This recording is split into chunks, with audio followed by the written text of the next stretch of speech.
அத்தியாயம் 1. அட்லாண்டிக் அலைகளின் சாமரத்தில் -1°C நனைந்த சீதோஷ்ண நிலையில் ஜனவரியின் நடுமத்தியில் பொங்கல் கொண்டாடாத அமெரிக்காவின் 7 முக்கிய நகரங்களில் ஒன்றான நியூயார்க் ஈரமாக கண் விழித்து குட் மார்னிங் சொன்னது. பார்க்கர் ஸ்மித் ஜாக்கிங் சூட் அணிந்து மேலே ஒரு ஃபர்கோட் மாட்டியிருந்தார். மீசையில் செம்பட்டை முடிகளுடன் இரண்டர கலந்திருந்தன வெள்ளை முடிகள். காது மடல்களில் உற்று நோக்கினால் இரத்த ஓட்டம் தெரிந்தது. மண்டையின் மையத்தில் நெட் கட்டி பிங்பாங் விளையாடலாம். நெற்றியில் சுருக்கங்கள், பச்சை பசேல் என்று நரம்புகளின் ஓட்டங்கள். மூக்கின் நுனியில் குபுக்கென்று அவசர வளைவு. உதடுகளில் ஹோல்டரில் அரையடி நீளத்திற்கு மென்தால் மோர் சிகரெட். பார்க்கர் ஸ்மித் தற்போது பயணத்தில் இருந்தார்.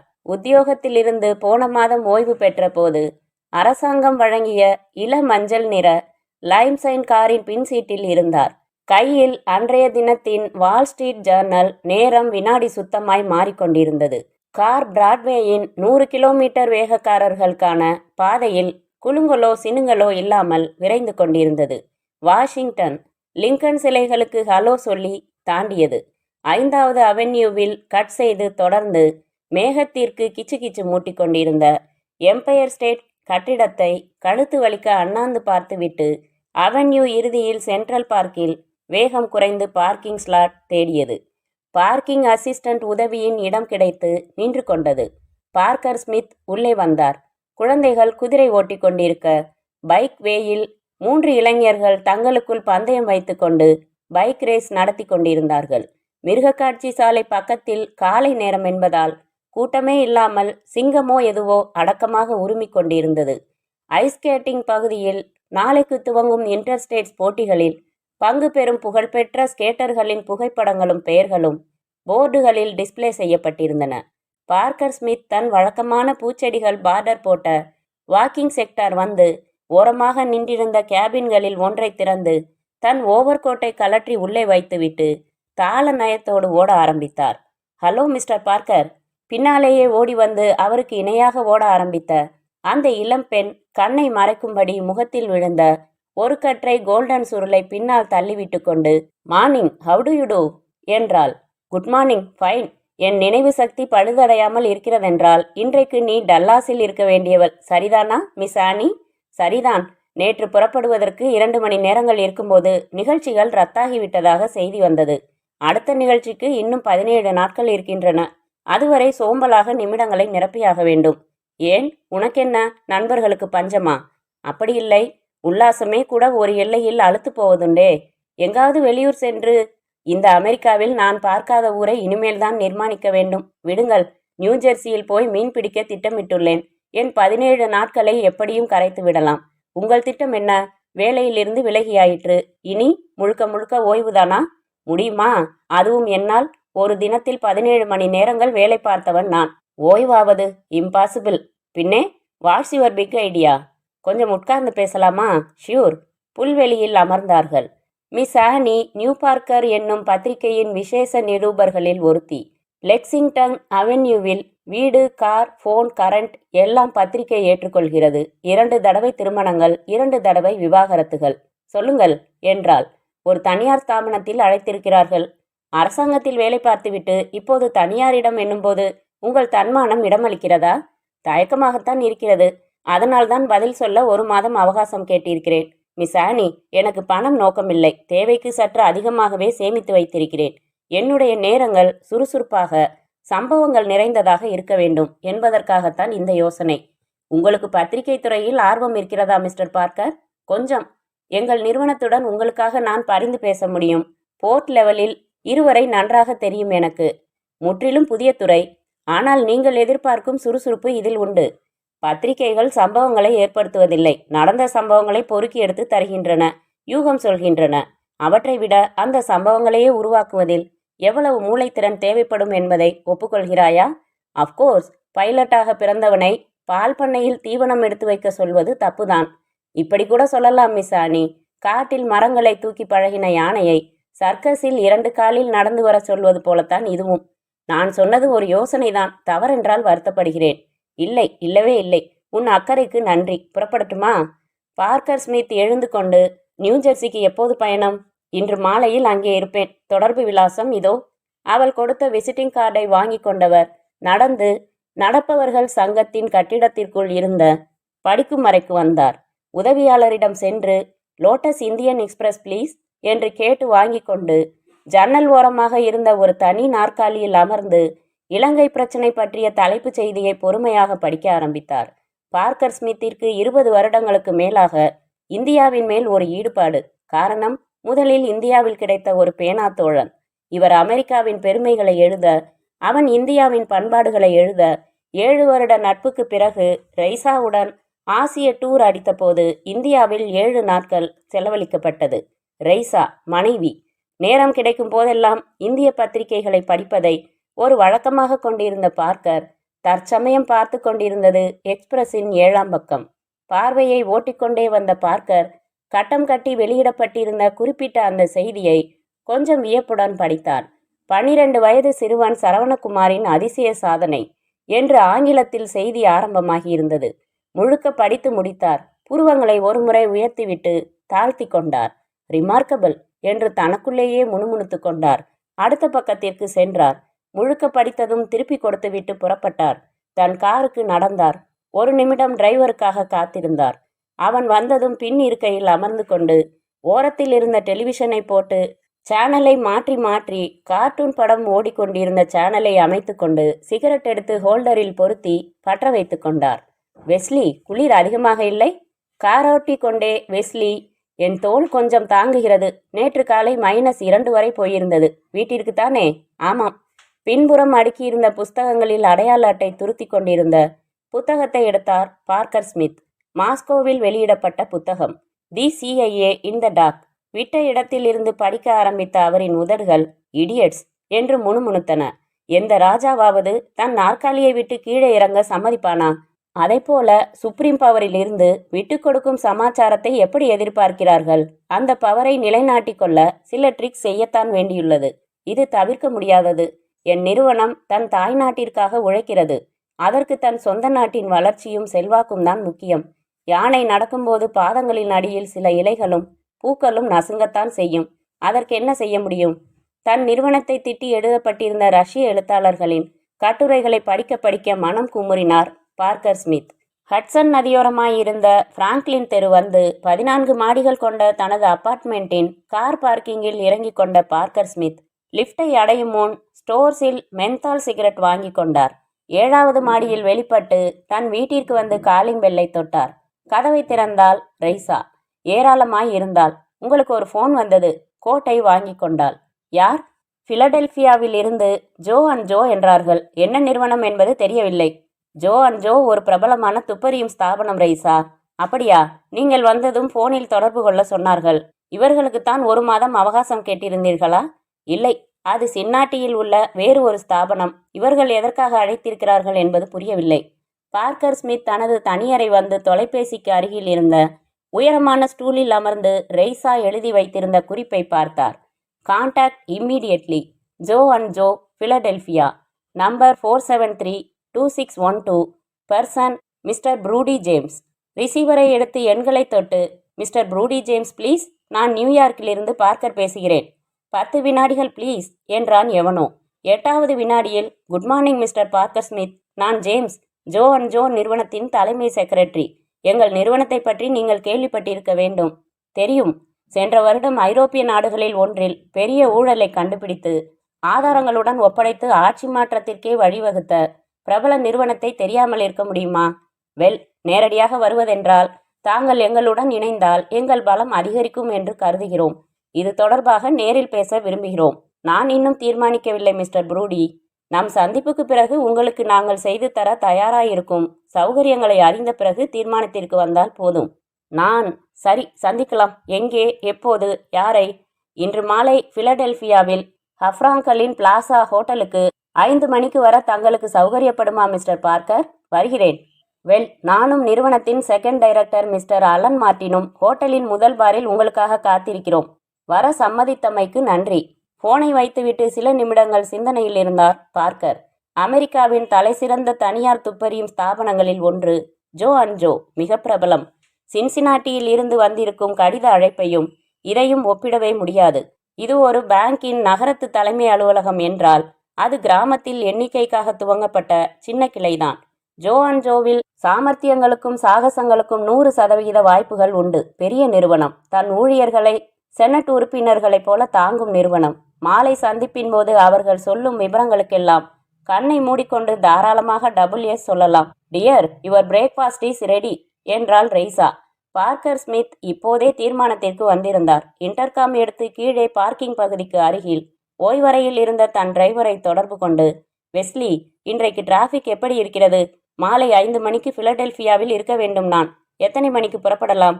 இன்றைக்கு டிராஃபிக் நார்மலாகத்தான் இருக்கிறது. 3:15ற்கு புறப்பட்டால் போதுமானது சார். சரி, கேஸ் ஸ்டேஷன் போய் நிரப்பி கொண்டு வந்து வைத்துவிட்டு நீ போகலாம். 3 மணிக்கு வந்தால் போதும். Thank you sir. பார்க்கர் ஸ்மித் உற்சாகமாக எழுந்தார். அத்தியாயம் 2. சரியாக மாலை 5 மணிக்கு பிராங்க்லின் பிளாசாவின் முதல் பாரில் இருந்தார் பார்க்கர் ஸ்மித். ஒரு ஸ்டூவர்ட் வந்து, மிஸ்டர் பார்க்கர் ஸ்மித் என்றான். எஸ், 6ஆம் நம்பர் பூத்தில் உங்களுக்காக மிஸ்டர் ப்ரூடியும் மிஸ்டர் அலன் மார்ட்டினும் காத்திருக்கிறார்கள். This way please. உறுத்தாத வெளிச்ச ஹாலில் அவனை தொடர்ந்து நடந்த பார்க்கர் பூத் என்று அழைக்கப்பட்ட சற்று விசாலமான அறையின் கதவில் பாலிஷ் போடப்பட்ட பித்தளை ஆறை பார்த்து கொண்டு கதவை தட்டி அனுமதி பெற்று உள்ளே வந்தார். அறை வெப்பம் செய்யப்பட்டிருந்தது. கண்ணாடி சுவர்களை தடித்த திரைகள் மறைத்தது போக மிச்சமிருக்கும் பகுதிகளில் வாகனங்களின் ஊமை இயக்கங்கள். 3 வசதியான தனித்தனியான குஷன் நாற்காலிகள் மத்தியில் நீளமாக டீப்பாய் இருந்தது. டீப்பாயின் மேல் பூங்கொத்து, ரேஷன் செய்யப்பட்ட செயற்கை வெளிச்சம். குட் ஈவினிங் மிஸ்டர் பார்க்கர், நான் தான் ப்ரூடி ஜேம்ஸ் என்று எழுந்து நின்று கையை நீட்டி பற்றி அழுத்தமாக குலுக்கினவனுக்கு பிரவுன் நிறத்தில் கண்கள். கருப்பு சூட்டில் இருந்தான். இன்னர் ஜாக்கெட்டுக்குள் டையை செலுத்தியிருந்தான். புன்சிரிப்புடன் இருந்தான். மீசை இல்லாமல் இருந்தான். குட் ஈவினிங் என்று பார்க்கர் தன் தொப்பியை கழற்றி டீஃபாயின் மேல் கவிழ்த்து வைத்துவிட்டு காட்டப்பட்ட சேரில் அமர்ந்தார். Meet mister Alan Martin, second director of Joe and Joe. Hello sir, nice to meet you. Alan Martin சிரித்தபோது 2 பற்கள் தங்கப்பற்கள். கைகளில் கிளவுஸ் அணிந்திருந்தான். பிசினஸ் சூட்டில் இல்லாமல் கேஷுவல் ஃபுல் ஷர்ட் அணிந்து மேலே கையில்லாத லெதர் ஜாக்கெட் அணிந்திருந்தான். கண்ணாடி அணிந்திருந்தான். கையில் புகையும் சிகரெட் வைத்திருந்தான். என்ன சாப்பிட விரும்புகிறீர்கள் மிஸ்டர் பார்க்கர்? ஹெவியாக எதுவும் வேண்டாம், வைன் போதும். Just 3 pegs, one after one. அது கூட இப்போது அவசரமில்லை. நின்று கொண்டிருந்த ஸ்டூவர்ட்டை அருகில் அழைத்து பார்க்கர் சொன்னதை சொல்லிவிட்டு, தனக்கு தேவையானதை சொல்லிவிட்டு, ப்ரூடிக்கு தேவையானதை கேட்டு சொல்லிவிட்டு 30 நிமிடங்கள் கழித்து கொண்டு வந்தால் போதும் என்றான் அலன் மார்ட்டின். அவன் சென்றதும் ப்ரூடி கேட்டான், சென்ட்ரல் இன்டெலிஜென்ஸ் ஏஜென்சியில் இருந்து எப்போது விலகினீர்கள் மிஸ்டர் பார்க்கர்? சரியாக சொல்வதென்றால் 27 நாட்கள் ஆகின்றன. சில சமயங்களில் ஓய்வுக்கான வயதை தாண்டிய பிறகும் சிலரை விசேஷ காரணங்களுக்காக பணியை தொடர சொல்வதுண்டே. தங்களுக்கு அப்படி எதுவும் வாய்ப்பு தர முன்வரவில்லையா ஏஜென்சி? விரும்பியிருந்தால் அந்த சலுகையை நான் பெற்றிருக்க முடியும். புதியவர்களுக்கு வழிவிட்டு நான் விலகிக் கொண்டேன். ஜோ அண்ட் ஜோவை பற்றி என்ன நினைக்கிறீர்கள்? மிக நன்றாக உங்கள் நிறுவனத்தை எனக்கு தெரியும். 2 சந்தர்ப்பங்களில் எங்கள் உதவியை நாடியிருக்கிறீர்கள். நான் சொல்வது அட்மிரல் டர்னர் CIA டைரக்டராக இருந்த காலகட்டத்தில், சரிதானா? மிகச்சரி. மிஸ்டர் கார்ட்டர் ஜனாதிபதியாக இருந்தபோது ஒரு முக்கியமான சந்தர்ப்பத்தில் நாங்களே எதிர்பார்க்காத ஒரு பெரிய ரகசிய பொறுப்பை எங்களிடம் ஒப்படைத்திருந்தார். அதுவும் தெரியும். ஃபோர்பஸ் பத்திரிகையில் அந்த ரகசிய செய்தி ஹாஸ்யமாக வெளியிட்டதற்காக நீங்கள் மறுப்பு தெரிவித்திருந்ததும் தெரியும். தகவல்களை விரல் முனையில் வைத்திருக்கிறீர்களே. ஒரு தனியார் ஸ்தாபனத்தின் நடவடிக்கைகளை கூட இவ்வளவு தூரம் கவனித்து வைத்திருக்கிறீர்களே, ஆச்சரியமாய் இருக்கிறது. பிரபலமான ஸ்தாபனமாயிற்றே, வெளிநாடுகளில் கூட கைவரிசை காட்டும் ஸ்தாபனமாயிற்றே, கவனிக்காமல் இருக்க முடியுமா என்று பார்க்கர் தன் கோட் பாக்கெட்டில் இருந்து ஹோல்டரும் சிகரெட் பாக்கெட்டும் எடுத்து சில வினாடிகளில் தொண்டையில் மென்தால் காட்டத்தை உணர்ந்தார். வெல், எங்கள் நிறுவனத்தை பற்றி நிறைய அறிந்து வைத்திருக்கிறீர்கள். உயர்ந்த எண்ணத்தில்தான் இருக்கிறீர்கள். எங்களுடன் உங்களை பிணைத்துக் கொள்வதில் தயக்கம் ஏதாவது இருக்கிறதா? என் சில கொள்கைகள் ஏற்றுக்கொள்ளப்பட்டால் தயக்கம் எதுவும் இல்லை. என்ன உங்கள் கொள்கைகள்? நம் நாட்டிற்கு எதிராக எந்த ஒரு காரியத்தையும் செய்வதில்லை. ஒவ்வொரு குடிமகனுக்கும் இருக்க வேண்டிய கொள்கை. மிகவும் அவசியப்பட்டாலொழிய உயிர் பலிகளை ஏற்றுக்கொள்வதில்லை. இது மனிதாபிமான அடிப்படையில் எழுந்த கொள்கை. பிறகு என் மரியாதையையோ சுதந்திரத்தையோ எப்போதும் விட்டு கொடுப்பதில்லை. இது தன்மானம் வகுத்து தந்த கொள்கை. அப்புறம் அவ்வளவுதான். மிஸ்டர் பார்க்கர், உங்கள் கொள்கைகளுக்கு மாறாக எங்கள் நிறுவனம் எப்போதும் நடந்து கொள்ளாது என்று அதன் முக்கிய புள்ளி என்கிற வகையில் நான் உத்தரவாதம் அளிக்க முடியும். அப்படியானால் ஜோ அண்ட் ஜோவில் சேர எனக்கு சம்மதம். மகிழ்ச்சி. நிச்சயம் எங்கள் டைரக்டர் மிக மகிழ்வார். மாத சம்பளமாக எதிர்பார்த்தாலும் சரி, ப்ராஜெக்ட் வைஸ் எதிர்பார்த்தாலும் சரி, எதற்கும் நாங்கள் சம்மதம். பணம் எனக்கு இரண்டாம் பட்சம். நான் பிஸியாக இருக்க விரும்புகிறேன். அதனால்தான் உங்கள் அழைப்பை ஏற்றுக்கொள்கிறேன். எப்போது சேர வேண்டும் மிஸ்டர் அலன் மார்ட்டின்? நீங்கள் சம்மதம் என்று சொன்ன நிமிடமே சேர்ந்து விட்டீர்களே. இப்போது நீங்கள் ஜோ அண்ட் ஜோவின் முக்கிய நபர்களில் ஒருவர். வெல் மிஸ்டர் ப்ரூடி, அவருக்காக காத்திருக்கும் முதல் ப்ராஜெக்டை விரிவாக சொல்லுங்கள். நான் சில நிமிடங்களில் வருகிறேன். அலன் மார்ட்டின் எழுந்து கொண்டு பூத்துடன் இணைந்திருந்த டாய்லெட் அறைக்குள் சென்றான். ப்ரூடி சொல்லப்போகும் ப்ராஜெக்டிற்காக காத்திருந்தார் பார்க்கர். தங்களுக்கு இந்தியாவுடன் பரிச்சயம் உண்டா மிஸ்டர் பார்க்கர்? ஓரளவு உண்டு. நீங்கள் எங்களுக்காக முதலாக செயல்பட போவது இந்தியாவில்தான் என்றான் ப்ரூடி ஜேம்ஸ். பார்க்கர் ஸ்மித் ஆர்வமானார். அத்தியாயம் 3. பார்க் அவென்யூவில் வால்டோர்ஃப் ஆல்டோரியா ஹோட்டல் அங்கங்கே நறுக்கப்பட்ட பர்த்டே கேக்கு போல நின்றது. போனால் போகிறதென்று வானம் கொஞ்சம் வெளிச்சம் பூசி குளித்து கொண்டிருக்க, டைவிங் போர்டு இல்லாத க்ளோஸ்டு நீச்சல் குளத்தில் இதமான வெப்ப நீரில் நீந்தி கொண்டிருந்தார் பார்க்கர் ஸ்மித். சார், உங்களுக்கு ஒரு ஃபோன் கால் என்று பணியாளன் கார்ட்லெஸ் டெலிஃபோனை கொண்டு வந்தான். பார்க்கர் ஸ்மித் நீரில் மிதந்த ஒரு நாற்காலியில் அமர்ந்து கொண்டு பணியாளன் நீட்டிய பூத்துண்டால் கையை துடைத்து கொண்டு வாங்கி, hello Parker. Good morning mister Parker. நான் ஆனி பேசுகிறேன். Good morning. எப்போது வந்தாய்? உங்கள் வீட்டிற்கு வந்து 3 நிமிடங்கள் ஆகிறது. அங்கிருந்து தான் பேசுகிறேன். நேற்று நீங்கள் ஃபோனில் பேசியதிலிருந்து ஒரே தவிப்பாய் இருக்கிறது. இப்போது நான் அங்கு வரட்டுமா? வேண்டாம். 15 நிமிடத்தில் நான் வீட்டில் இருப்பேன். அதுவரை ரெய்சா தரும் தேநீரை பருகு. என் அறையின் மேஜையின் மேல் சரவணகுமார் என்று எழுதின மணிலா கவர் ஒன்று இருக்கிறது. அதில் இருக்கும் விவரங்களை படித்து வை. Yes sir. பார்க்கர் ஸ்மித் புறப்பட்டு சொன்ன நேரத்திற்குள் தன் வீட்டில் இருந்தார். ஆனி சிகப்பு நிறத்தில் 2 பீஸ் கவுன் அணிந்திருந்தாள். சிகரெட் புகைத்து கொண்டு டெலிவிஷனில் யாங்கி ஸ்டேடியத்தில் நடந்து கொண்டிருந்த பேஸ்பால் ஆட்டத்தை பார்த்து கொண்டிருந்தாள். ரெய்சாவும் அருகில். இன்று இறுதி ஆட்டமில்லை என்றார் உள்ளே வந்த பார்க்கர். ஆமாம், மெக்சிகோவின் டீம் படு வீக். ஆனாலும் நம்மை திணறடிக்கிறார்கள். என் சீஃப் எடிட்டரிடம் $50 பந்தயம் கட்டியிருக்கிறேன். அநேகமாக தோற்று விடுவேன் என்று நினைக்கிறேன். இப்போது உன் ஆர்வம் இதில் என்றால் நாம் மெதுவாக பேசிக்கொள்ளலாம் ஆனி. நோ, இதில் தோல்வி நிச்சயம். நீங்கள் வரும் வரையில் பார்க்க நினைத்தேன் என்ற ஆனி ரிமோட் கண்ட்ரோலில் டெலிவிஷனை கழுவிவிட்டு சிகரெட்டை ஆஸ்ட்ரேயில் நசுக்கிவிட்டு, சொல்லுங்கள், எதற்காக என்னை வர சொன்னீர்கள்? சொல்கிறேன். ரைசா, ஆனிக்கு டீ கொடுத்தாயா? கொடுத்தார்கள். படிக்க சொன்ன விவரங்களை பற்றி என்ன நினைக்கிறாய்? நினைப்பதற்கு என்ன இருக்கிறது? சரவணகுமார் என்கிற ஒரு இந்திய சிறுவனை பற்றிய உயரம், உடை, பிறந்த தேதி, விலாசம் என்று விவரங்கள் உள்ளன. அவன் சிறுவன் இல்லை, ஒரு பொக்கிஷம். புரியவில்லை. சமயம் வரும்போது புரிய வைக்கிறேன். அமெரிக்காவின் ஒரு பெரிய ஸ்தாபனம் எனக்கு ஒரு வேலை கொடுத்திருக்கிறது. அந்த வேலைக்காக எனக்கு $50,000 தர சம்மதித்திருக்கிறது. ஒரு ப்ராஜெக்டிற்கா என்றால் வியப்பாக. ஆமாம், முக்கியமான வேலை. உன் பாஸ்போர்ட் உயிருடன் இருக்கிறதல்லவா? இருக்கிறது. இந்த வேலையில் எனக்கு உதவியாக இந்தியா வர விரும்புகிறாயா? 10 நாட்கள். 10 நாட்கள். உன் விடுமுறை நாட்கள் கரைவதோடு உனக்கு 10% தொகை வருமானமாகவும் கிடைக்கும் என்ற பார்க்கர் ஸ்மித் அவள் கண்களை உன்னிப்பாக பார்த்தார். Nice idea. ரொம்ப காலமாக உங்கள் அருகில் இருந்து உங்கள் செயல்திறன்களை கவனிக்க ஆசைப்பட்டிருக்கிறேன். அவசியம் வருகிறேன். எப்படிப்பட்ட வேலை என்று சொல்கிறேன். அந்த சரவணகுமாரை இங்கே கொண்டு வர வேண்டும். அவ்வளவுதானா?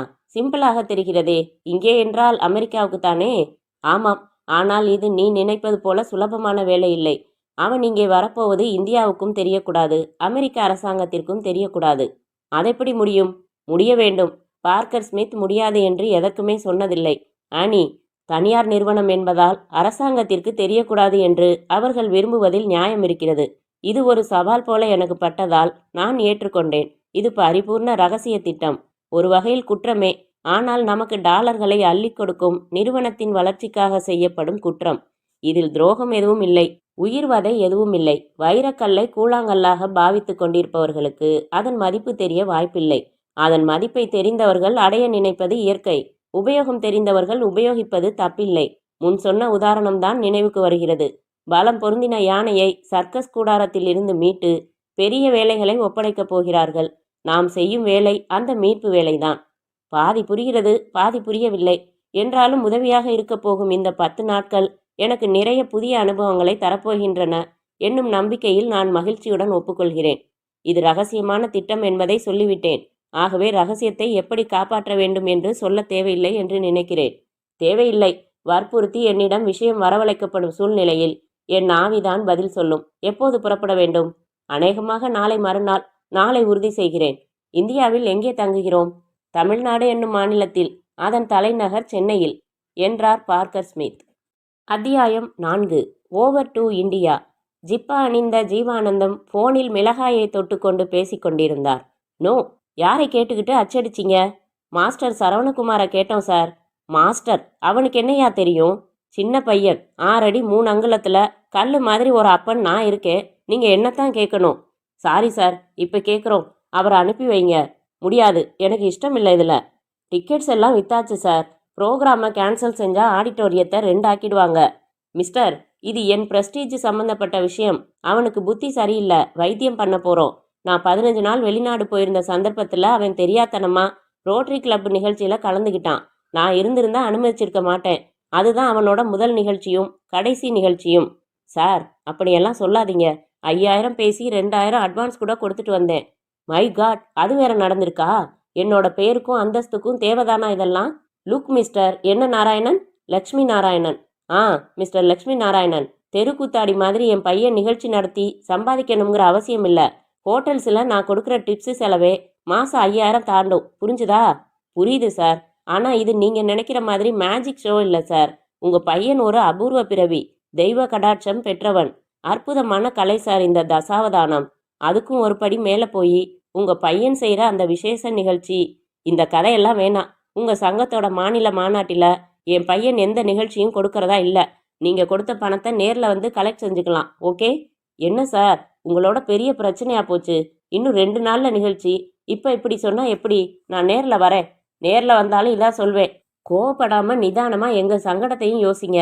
ஒத்துக்கிட்ட வரைக்கும் இந்த நிகழ்ச்சியில் மட்டும் கலந்துக்கட்டும். அதுக்கப்புறம் உங்கள் இஷ்டப்படி முடிவெடுத்துக்கங்க. நேரில் வரேன். நோ யூஸ் என்று ஃபோனை வைத்த ஜீவானந்தம் பங்களாவை அதிரும்படி இந்திரா என்று அலற பயந்து பயந்து வந்த இந்திரா பட்டுச்சேலையில் இருந்தாள். இங்கே வாடி, இன்னொரு நிகழ்ச்சி ஒத்துக்கிட்டு இருக்கான் அவன். ஆமாம், அப்பா சத்தம் போடுவார்னு சொன்னேன், கேட்கல. 2000 அட்வான்ஸ் வேற வாங்கியிருக்கான்.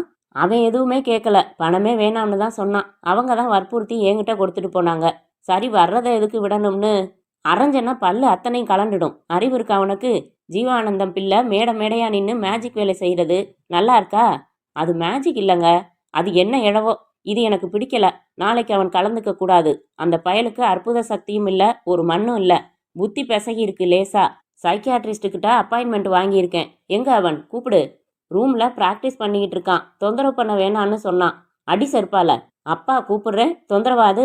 போடி, போய் நான் கூப்பிட்டேன்னு சொல்லி கூட்டிகிட்டு வாங்க. ஜீவானந்தம் சோஃபாவில் உட்கார்ந்து தன் வைர மோதிரத்தை சில்க் ஜிப்பாவின் மேல் வைத்து தேய்த்து கொண்டார். தயங்கி நடந்து வந்தான் சரவணகுமார். டவுசர் அணிந்திருந்தான். காலர் இல்லாத வட்டக்கழுத்து பனியன் அணிந்திருந்தான். நெற்றியில் முதல் வரியில் விபூதியும் 2வது வரியில் குங்குமமும் வைத்திருந்தான். 4 தடவைக்கு ஒரு தடவை இமைகள் வேக வேகமாக சிமிட்டி கொண்டன. கைகளை மார்புக்கு குறுக்கே கட்டியிருந்தான். மறுநாள் மீசை ரிலீஸ் ஆகலாம். அப்பா என்றான். இங்க வாடா, உட்காரு. பரவாயில்லப்பா, உட்காருடா. உனக்கு என்னப்பா கண்ணு செய்யுது என்று அருகில் உட்கார வைத்து நெற்றியை தொட்டு பார்த்தார். எனக்கு ஒன்றும் இல்லைப்பா, நான் நல்லா தான் இருக்கேன். கோமாளி வேலையெல்லாம் செய்கிறியே, நல்லா இருக்காது? இல்லைப்பா, இது ஒரு கலை. கொஞ்சம் பயிற்சி பண்ணி இம்ப்ரூவ் செஞ்சுருக்கேன். மற்றவங்கள விட இயற்கையாகவே எனக்கு எக்ஸ்ட்ராடினரி மெமரி பவர். கொஞ்சம் அசாத்தியமான காரியமெல்லாம் என் மூளை செய்யுது. நான் லைப்ரரி போய் இது தொடர்பாக படித்து பார்த்துட்டேன். சயின்டிஃபிக்காக இதுக்கு எந்த காரணமும் கிடையாது. சிலருக்கு 6வது விரல் இருக்கே, அது மாதிரி. சிலருக்கு 2 மண்டை இருக்கே, அது மாதிரி. இதெல்லாம் எக்ஸ்டர்னல். அது மாதிரி இன்டர்னலாக கொஞ்சம் விசேஷமான மூளை என்னோடது. என்ன இழவுடா பேசுகிற? ஒரு மண்ணும் புரியலை. கவலைப்படுறதுக்கு ஒன்றுமே இல்லைப்பா. எவனோ சூனியம் வச்சுட்டான். முதல்ல டாக்டரை பார்த்துடலாம். என்னோட வா. எனக்கு வியாதி எதுவும் இல்லைப்பா. வாடான்னா வரணும். கோவத்தை கிளப்பக்கூடாது. வா. ஜீவானந்தம் எழுந்து சரவணகுமாரின் கையை பிடித்து தரதரவென்று இழுத்து கொண்டு வெளியே வந்து காரில் உட்கார வைத்து உட்கார்ந்து ஸ்டார்ட் செய்தார். டாக்டர் ராமகிருஷ்ணன், மனநோய் மருத்துவர் என்று போர்டு எழுதின கதவுக்கு வெளியில் வெள்ளை பெயிண்ட் அடித்த பெஞ்சில் அமர்ந்து அழைக்கப்பட்டதும் உள்ளே வந்தார்கள். டாக்டர் தடித்த கண்ணாடி போட்டிருந்தார். முதுகுக்கு பின்னால் சர்டிபிகேட் பிரேம் செய்து மாட்டியிருந்தார். மருந்து கம்பெனி கொடுத்த வழவழ காலண்டரின் முதல் ஷீட் ஃபேன் காற்றில் துடித்து கொண்டிருக்க, அரை மூலையில் மர ஸ்டாண்டில் பீங்கான் கிண்ணத்தில் வெந்நீர், அருகில் ராடில் பூத்துண்டு, ஒரு பொக்கைவாய் பாப்பா படம், உட்காருங்க ஜீவா சார். ட்ரீட்மெண்ட் யாருக்கு? இவனுக்கு தான். சரவணகுமார் மேஜை மேலிருந்த சற்று முன் ஒரு ரெப்ரசன்டேட்டிவ் வைத்து சென்றிருந்த ஒரு மாத்திரையின் லிட்ரேச்சரை எடுத்து படித்து கொண்டிருந்தான். தம்பி, உன் பேர் என்ன? சரவணகுமார். என்ன பண்ணுது உனக்கு? குளிருது, ஃபேனை அணைச்சிடுங்க. உடம்புக்கு என்ன பண்ணுது? ஒன்றும் பண்ணலையே, I am normal doctor. Jeeva sir, என்ன பிரச்சனை? இவன் எனக்கு ஒரே பையன் டாக்டர். தெரியுமே, சின்ன வயசுலேருந்தே சரியில்லை. படிடான்னா படிக்க மாட்டான். சதா புத்தர் மாதிரி ஒரு பார்வை பார்ப்பான். படிக்கணுங்கிற அவசியம் இல்லைன்னு சொல்லுவான். ஞானி மாதிரி தத்துவம் எல்லாம் பேசுவான். எங்களோட இருந்தால் சரியாக வரமாட்டான்னு திருப்பராய்த்துறையில் ராமகிருஷ்ணா ஸ்கூலில் கொண்டு போய் சேர்த்தேன். போன மாதம் உங்கள் பையனை கூட்டிகிட்டு போங்கன்னு தபால் வந்துச்சு. என்னடான்னு போய் பார்த்தா ஹோம்ஒர்க் செய்ய மாட்டேன், பரீட்சை எழுத மாட்டேன்னு பிடிவாதம் பிடிக்கிறான். ஏண்டான்னு கேட்டா நீங்களே கேளுங்களேன். சரவணகுமார், இங்கே என்ன பார்ப்பா, ஏன் பரீட்சை எழுத மாட்ட? சரவணகுமார் அவரை நேராக பார்த்து, நீங்கள் தப்பாக நினச்சிக்கலன்னா சொல்கிறேன் என்றான். தப்பாக நினச்சிக்கல, சொல்லு. நீங்கள் எம்பிபிஎஸ் படித்து டிபிஎம் படிச்சிருக்கீங்க. இப்போ போய் உங்களை 4ஆம் வகுப்புக்கான பரீட்சை எழுத சொன்னால் எழுதுவீங்களா? உங்களுக்கு கோபம் வராது? ஆஸ்கார் அவார்டு வாங்கின ஒரு பெரிய நடிகனை நடிக்க தெரியுமான்னு டெஸ்ட் வச்சு பார்க்கறது முறையா? பிடி உஷாவை கூப்பிட்டு நம்மோட ஓட சொல்கிறது சரியா? இல்லை தான். நீ என்ன சொல்ல வர? Doctor, I am capable of writing MA English literature examinations. MA சிலபஸில் உள்ள எல்லாம் படிச்சுட்டேன். இந்த நிமிஷமே பரீட்சை எழுத தயார். என்ன போய் 6வது பரீட்சை எழுத சொன்னா எப்படி சார்? விளையாடுறியா நீ? உன் வயசு என்ன? இன்னைய தேதிக்கு 12 வயசு, 2 மாதம் 7 நாள் 6 மணி நேரம் 32 நிமிஷம் என்று சுவரில் கிளாக் பார்த்து 8 வினாடி என்றான். என்ன படிக்கிற? படித்தது போதும்னு வந்துட்டேன். நான் தான் அப்பாவுக்கு லெட்டர் எழுத சொன்னேன். சரி, என்ன படித்த? சொன்னேனே, 6வது. பின்ன எப்படி எம்ஏ பரீட்சை எழுத முடியும்? கணா கண்டியா? நோ டாக்டர், என்னால் எழுத முடியும். மெட்ராஸ் வந்ததும் முதல் காரியமாக அப்பாவுக்கு தெரியாமல் மெட்ராஸ் யூனிவர்சிட்டி வைஸ் சான்சலருக்கு ஃபோன் பண்ணி பேசினேன். இந்த மாதிரி நான் 6வது தான் படிக்கிறேன், ஆனால் என்னால் எம்ஏ பரீட்சை எழுத முடியும், அனுமதிப்பீங்களான்னு கேட்டேன். என்னை திட்டிட்டு வச்சுட்டாரு. அப்படியா மிஸ்டர் ஜீவா, இது ஒரு வித சைக்கோசிஸ் தான். எக்கச்சக்கமான சுப்பீரியாரிட்டி காம்ப்ளெக்ஸ் என்று டாக்டர் ஆரம்பிக்க, not at all doctor, don't waste your time on me. நான் ஒரு விதிவிலக்கான பையன், ஒரேசியஸ் ரீடர். உங்கள் சம்மந்தப்பட்ட புக்ஸு கூட படிச்சிருக்கேன். எனக்கு டிசார்டர் கிடையாது. ஹிப்போமேனியாக், ஸ்கிசஃபரேனியா, ஹிஸ்டீரியா, அப்சஷனல் ஸ்டேட் ஆஃப் மைண்ட், இது எதுலையும் என்னை வகைப்படுத்த முடியாது. வேணும்னா பைனட் சொன்ன மெத்தடில் என்னோட இன்டெலிஜென்ஸை டெஸ்ட் பண்ணுங்க. மென்டல் ஏஜை க்ரனலாஜிக்கல் ஏஜால் வகுத்து 100ஆல் பெருக்கி பாருங்க. என்னோட ஐக்யூ கிடைக்கும். நிச்சயமாக 150க்கு மேலே எகிரி நிற்கும். கியூபை 11 செகண்டில் சால்வ் பண்ணினேன். கியூப் மாதிரி நானே ஒன்று டிசைன் பண்ணி வச்சுருக்கேன். சரவணகுமார் பேச பேச டாக்டர் புருவங்கள் உயர பிரமிப்பாக அவனையே பார்க்க ஆரம்பித்தார். பாத்தீங்களா டாக்டர், இது மாதிரி தான் புரியாமல் பேசுகிறான் என்ற ஜீவாவை கையமர்த்திவிட்டு அவனை சுவாரஸ்யமாக பார்க்க ஆரம்பித்தார். எப்படி கண்ணா இதெல்லாம் தெரிஞ்சு வச்சிருக்க? என்ன டாக்டர், அவனை கொஞ்சிறீங்க? பேய் அடித்த மாதிரி உளறிக்கிட்டு இருக்கான். இல்லை சார், உங்கள் பையன் உளரல, ரொம்ப தெளிவாக தான் பேசுகிறான். பிறக்கிறப்பவே ஜீனியஸாக பிறந்திருக்கான். பிராட்டிஜின்னு சொல்லுவாங்க. வைத்தியத்துக்கு அழைச்சிக்கிட்டு வந்தா ஜீசஸ் காந்திஜின்னு என்ன டாக்டர் இது? ஜீவா சார், கொஞ்சம் அமைதியா இருங்க. சொல்லுப்பா, எப்படி இதெல்லாம் தெரிஞ்சு வச்சிருக்க? சொன்னேனே டாக்டர், நிறைய படிப்பேன்னு. சரி, படித்தாலும் புரியணுமே. புரியுதே, எழுதினவர் செஞ்சிருக்கிற தப்புகள் கூட புரியுதே. பாரதியார் எவ்வளவு பெரிய மகாகவி. பளிச்சுன்னு வார்த்தைகளை அமில மாதிரி வீசுற என்ன ஒரு அற்புத கவிஞர். வந்தே மாதரம் பாட்டு தெரியுமில்லையா டாக்டர்? வந்தே மாதரம் என்போம், எங்கள் மாநில தாயை வணங்குதும் என்போம். அந்த பாட்டு தானே? அதான் டாக்டர். அதில் வேதியராயினும் ஒன்றே அன்றி வேறு குலத்தினராயினும் ஒன்றேன்னு சொல்லிட்டு ஈன பறையர்களேன்னும் அவர் எம்முடன் வாழ்ந்திருப்பவர் அன்றோன்னு கேட்கிறாரு. இதில் ஈனங்கிற வார்த்தையை பாரதி உபயோகிச்சிருக்க கூடாதேன்னு எனக்கு படுது. அந்த வார்த்தைக்கு வேற ஏதாவது அர்த்தம் இருக்குமான்னு நானும் நம்ம தமிழ் டு தமிழ் என்சைக்ளோபீடியா அபிதான சிந்தாமணியில் கூட பார்த்துட்டேன். இல்லை, நீங்கள் என்ன நினைக்கிறீங்க டாக்டர் இதை பற்றி? எனக்கு தமிழில் அவ்வளவு புலமை கிடையாதுப்பா என்ற ராமகிருஷ்ணன் நாற்காலியை கால்வட்டம் திரும்பி ஜீவானந்தத்தை பார்த்து, சார், உங்கள் பையன் ஒரு பிறவி மேதை. மூளை எக்ஸ்ட்ராவாக வேலை செய்யுது. ஏதாச்சும் ஆப்ரேஷன் பண்ணி அதை குறைச்சிட முடியாதா சார்? நான் பெத்த பிள்ளை எனக்கு அந்நியமாக போய்கிட்டு இருக்கான் சார். எந்த விஷயத்தை பற்றி பேசினாலும் உடனே நீளமாக ராமாயணம் மாதிரி அதை பற்றி பேச ஆரம்பிச்சிடுறான். இவ்வளவு புத்தி என்னத்துக்கு டாக்டர்? இவனை வச்சு ரோட்ரி, லயன்ஸ், ஜேசிஸ்னு சங்கமாக ஷோ நடத்துகிறாங்க டாக்டர். என் ப்ரெஸ்டீஜுக்கு தேவையா இது? ஷோவா? என்ன ஷோ? மேஜிக் மாதிரி. இல்லை டாக்டர், மேஜிக் இல்லை, தசாவதானம் பயிற்சி பண்ணியிருக்கேன். அதாவது ஒரே சமயத்துல 10 விதமான செயல்களை என்னால செய்ய முடியும். உதாரணமா டிவி பார்த்துக்கிட்டே, ரேடியோல பாட்டு கேட்டுக்கிட்டே, நேத்து பார்த்த சினிமாவை நினைச்சுக்கிட்டே, முந்தா நாள் படிச்ச புத்தகத்தை மனசுக்குள்ள விமர்சிச்சுக்கிட்டே, கவிதை ஒன்று சொல்லிக்கிட்டே, பக்கத்து வீட்டில் நடக்கிற புருஷன் பொண்டாட்டி சண்டையை கேட்டுக்கிட்டே, கையில ரூபாய் எண்ணிக்கிட்டே, முதுகுல எத்தனை தடவை தொடுறாங்கன்னு கணக்கு பண்ணிக்கிட்டே, ஒவ்வொரு கடலையா வாயில போட, கடலையை மனசுக்குள்ள எண்ணிக்கிட்டே சாப்பிட்டுக்கிட்டே, ரோட்ல மொத்தம் எத்தனை தடவை கார் சத்தம் கேட்டுதுன்னு சொல்ல முடியும். இது உதாரணத்துக்கு தான். இது மாதிரி எந்த வகையான 10 செயல்களையும் ஒரே நேரத்துல என்னால செய்ய முடியும். இது ஒன்றும் புதுசு இல்ல. திருக்குறள்ல எக்ஸ்பர்ட்டான ராமையான்னு ஒருத்தர் இந்த மாதிரி தசாவதானம் செய்தாராம்.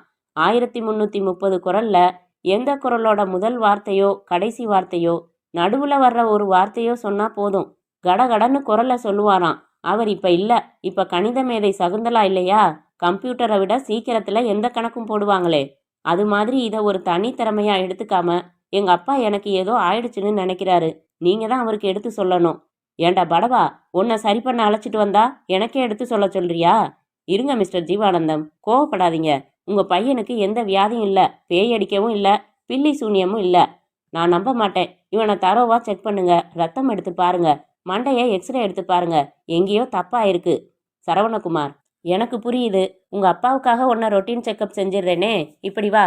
எழுந்து அவர் அருகில் இருந்த ஸ்டூலுக்கு வந்து அமர்ந்து கொண்ட சரவணகுமார், தேவையில்லை டாக்டர், போன வாரம் தான் ஒரு ஜென்ரல் செக்கப் செஞ்சுக்கிட்டேன். யூரின் பிளட்டு எல்லாம் பார்த்தாச்சு, எல்லாம் நார்மல். செக் பண்ணணும்னு அவசியம் இல்லை. வரிசையா சொல்றேன், நார்மல் தானான்னு பாருங்க போதும். Pulse 90/80, temperature 98.5 degree, blood pressure systolic 101, diastolic 10, blood urea 27 grams, uric acid 0.6 gram, creatinine 1 gram, ரத்தத்தில் பாலிமார் 64%, லிம்ப் 26%, மோனோசைட்ஸ் 6%, ஈஸ்னோஃபில்ஸ் 4%. அப்புறம் என்ன சார் வேணும்? வெயிட். என் ஏஜுக்கு கரெக்டாக இருக்கேன். பார்வை நல்லா இருக்கு, காது நல்லா கேட்குது, பசி ஜீரணம் எல்லாம் நல்லா இருக்கு, தூக்கம் நல்லா இருக்கு. இன்னும் எதை வச்சு என் உடம்பு நார்மலாக இருக்குன்னு சொல்றது டாக்டர் என்றான். ராமகிருஷ்ணன் கையில் எடுத்த ஸ்டெத்தஸ்கோப்பை மேஜையில் பொத்தென்று போட்டுவிட்டு நாற்காலியை பின்னால் தள்ளி எழுந்தார். ஜீவா சார், உங்க பையனை நீங்க அழைச்சிக்கிட்டு போங்க. அவன் பிரமாதமா இருக்கான். இப்படி ஒரு பிள்ளைய பெற்றதுக்காக பெருமைப்படுங்க. காலையில சாப்பிட்டதே நமக்கு மறந்து போயிடுது. பையன் கம்ப்யூட்டரை முழுங்கின மாதிரி டான் டான்னு அடிக்கிறான். சந்தோஷப்படுங்க சார். ஜீவானந்தம் எழுந்து கொண்டார். உங்ககிட்ட கூட்டிகிட்டு வந்ததுக்கு இங்கிலீஷ்ல ஒரே ஒரு அறிவுரையாவது சொல்லுங்க சார். என்ன சொல்லணும்? உளர்றத வீட்டுக்குள்ளேயே வச்சுக்க சொல்லுங்க. மேடையா நிகழ்ச்சி நடத்தணுமா? எனக்கு பிடிக்கல. அப்பாவுக்கு பிடிக்காததை ஏன் தம்பி செய்யற? கடைசியா ஒத்துக்கிட்ட நிகழ்ச்சியில மட்டும் கலந்துக்கிறேன் டாக்டர். இனிமே நிகழ்ச்சி எதுவும் செய்யல. தசாவதானத்தை தவிர வேற ஒரு விஷயத்தையும் நான் பயிற்சி பண்ணிக்கிட்டு இருக்கேன். போன நிகழ்ச்சியில 50 பக்கம் புத்தகம் எடுத்து அந்த விசேஷ நிகழ்ச்சி செஞ்சேன். அடுத்த நிகழ்ச்சியில 500 பக்க புத்தகத்துல செஞ்சு காமிக்கிறதா பேட்டியெல்லாம் கொடுத்து இந்தியன் எக்ஸ்பிரஸ்ல கூட வந்துடுச்சு டாக்டர். அதென்ன விசேஷ நிகழ்ச்சி? Page reading doctor. அதாவது சாதாரணமா ஒரு புத்தகத்தை எப்படி படிப்போம்? வார்த்தை வார்த்தையா படிப்போம் இல்லையா? ராமு இங்கே வந்தான்னு இருக்கு. முதல்ல ராமு, இதை நம் பார்வை எப்படி தடவும்? அப்புறம் இங்கே, அப்புறம் வந்தான். ராமுங்கிற வார்த்தையில ரா மூணு தனித்தனியா படிக்கிறதுல ஒரே பார்வையில ராமு மனசுல விழுந்துடும். நான் இதை என் மெமரி பவர்னால இம்ப்ரூவ் பண்ணி வரி வரியா படிக்க ஆரம்பிச்சேன். ராமு இங்கே வந்தான்னு இருக்கிற 3 வார்த்தை வாக்கியத்தை ஒரே பார்வையில படித்தேன். வரி வரியா படிச்சு அப்புறம் பாராவா படித்தேன். ஒரே பார்வையில் ஒரு பாராவா படித்தேன். பார்வையில் இம்ப்ரூவ் செஞ்சு ஒரு பக்கத்தில் பிரிண்ட் ஆகி இருக்கிற அத்தனை மேட்டரும் என் மனசில் பதிவாக ஆரம்பிச்சிடுச்சு. மை காட் என்ற டாக்டரின் மயிர்கால்கள் சல்யூட் அடித்தன. வார புத்தகம் எல்லாம் எடுத்தேன்னா 70 பக்கம்னா 70 பக்கத்தை புரட்ட எவ்வளவு நேரமாகுமோ அவ்வளவு நேரத்தில் 70 பக்கத்தையும் படித்து முடிச்சிடுவேன். ரியலி? இரு என்ற டாக்டர் தன் பேண்ட் பாக்கெட்டில் இருந்த லெட்டரை எடுத்து, ஊருக்கு போயிருக்கிற என் ஒய்ஃப் எழுதின லெட்டர் இது. எங்க? ஒரே பார்வையில் ஒரு பக்கத்து விஷயங்களையும் படி பார்க்கலாம் என்று பிரித்து அவன் கண்ணுக்கு முன்னால் 2 வினாடிகள் காட்டிவிட்டு மடக்கினார். படிச்சிட்டியா? ஓ, நிஜமாவா? என்னைக்கு வரதா எழுதியிருக்கா சொல்லு பார்க்கலாம். கோயம்புத்தூரில் இருக்கிற அவங்க சித்தி பொண்ணு கல்யாணத்தில் கலந்துக்கிட்டு அப்படியே பாலக்காடு, திருச்சூர், குருவாயூர் எல்லாம் போயிட்டு அப்படியே 22ஆம் தேதி வரதா எழுதியிருக்காங்க. மேலேருந்து 8வது வரியில் உங்களை ஹோட்டலில் சாப்பிட வேணாம்னு சொல்லியிருக்காங்க. 14வது வரியில் நான் இல்லைங்கிற தைரியத்தில் வனிதா வீட்டுக்கு போக வேணாம்னு. போதும்பா, போதும், நிறுத்துப்பா. ஜீவா சார், உங்கள் பையனுக்கு நான் அறிவுரை சொல்ல முடியாது. அவன் தான் எனக்கு சொல்லணும். சரவணகுமார், ஏதாச்சும் அட்வைஸ் சொல்லுப்பா எனக்கு. சீரியஸாக சொல்லட்டுமா? உங்கள் ஃப்ரெண்டு லேபரேட்டரியில இருந்தும் எக்ஸ்ரே யூனிட்ல இருந்தும் கமிஷன் வருதுங்கிற காரணத்தினால ஒன்றுமில்லாததுக்கெல்லாம் பிளட் டெஸ்ட்டும் எக்ஸ்ரேயும் எடுக்க சொல்லாதீங்க. பேஷண்ட்ஸை ரொம்ப நேரம் காக்க வைக்காதீங்க. வல்லுன்னு விழாம பொறுமையாக பேசுங்க. நீங்கள் கேட்டதால தான் சொன்னேன், கோச்சுக்காதீங்க. எங்கேயோ படித்தது நினைவுக்கு வருது. என்ன அது? நாம் உண்ணும் உணவில் 1/3 பங்கு நாம் உயிர் வாழ போதுமானது, மீதி 2 பங்கு டாக்டர்கள் உயிர் வாழ போதுமானது. சர்தான் வாடா என்று அவனை இழுத்து கொண்டு வெளியேறினார் ஜீவானந்தம். காரில் அமர்ந்ததும், ஒத்துக்கிட்ட அந்த நிகழ்ச்சி மட்டும் நடத்திடுறேன்ப்பா என்றான் சரவணகுமார். கொஞ்சம் யோசித்து, சரி, அதான் கடைசி நிகழ்ச்சி, சரியா? சரி என்றான் அல்லல் படப்போகிற சின்ன பையன். அத்தியாயம் 5. நியூயார்க்கில் ஜே.எஃப். கென்னடி சர்வதேச விமான நிலையத்திலிருந்து புறப்பட்ட லுஃப்தான்சாவின் விமானப்பறவை மேட்ரிட், ரோம், தெஹ்ரான், கராச்சி வழியாக பம்பாய் சாகர் விமான நிலையத்தில் தன் நீண்ட பயணத்தை முடித்து கொண்ட போது இந்திய நேரம் 2 AM. பார்க்கர் ஸ்மித்தும் ஆனியும் தடித்த ஸ்வெட்டர்கள் அணிந்து ஆளுக்கொரு சூட்கேஸ்களுடன் படிகளில் இறங்கினார்கள். ரன்வேக்களின் ஓரங்களில் புதைக்கப்பட்டிருந்த விளக்குகளின் வெளிச்சங்கள் கோலம் வரைய வரிசையாக வைத்த புள்ளிகளாக நீண்டிருக்க, ஏர்போர்ட் கட்டிடங்கள் இரவை பகலாக மாற்றி கொண்டிருக்க, இமிகிரேஷன் செக்கிங்கிற்கு பிறகு எக்ஸ்சேஞ்ச் கவுண்டரில் கொஞ்சம் இந்திய ரூபாயாக மாற்றிக்கொண்டு வெளியே வந்தார்கள். 2 கமிஷன் ஏஜென்ட்டுகள் வந்து, எங்கள் ஹோட்டலில் தங்கினால் சுற்றுலா வசதியெல்லாம் செய்து தரப்படும் என்று சிபாரிசு செய்ய, சாரி, ஏற்கனவே ஓபராய் டவர்ஸில் அறை பதிவு செய்தாகிவிட்டது என்ற பார்க்கர் ஸ்மித் ஒரு டாக்ஸியை அணுகி நரிமன் பாயிண்ட் என்று சொல்லி ஏறிக்கொள்ள ஆனி அருகில் அமர்ந்தாள். டாக்ஸி புறப்பட்டதும் டிரைவர், கியா சாப் கஹாங் சே, லண்டன் என்றான்.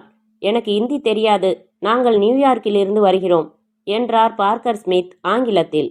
டிரைவருக்கு நியூயார்க் என்பது மட்டும் புரிய, ஓபராய் டவர்ஸின் டாக்ஸி எல்லையில் நிறுத்தி இறங்கினதும் மீட்டருக்கு மேல் 20 ரூபாய் வாங்கி கொண்டு தலையை சொரிந்து, ஒன் சிகரெட் பாக்கெட் ப்ளீஸ் என்று கேட்டு வாங்கி கொண்டான்.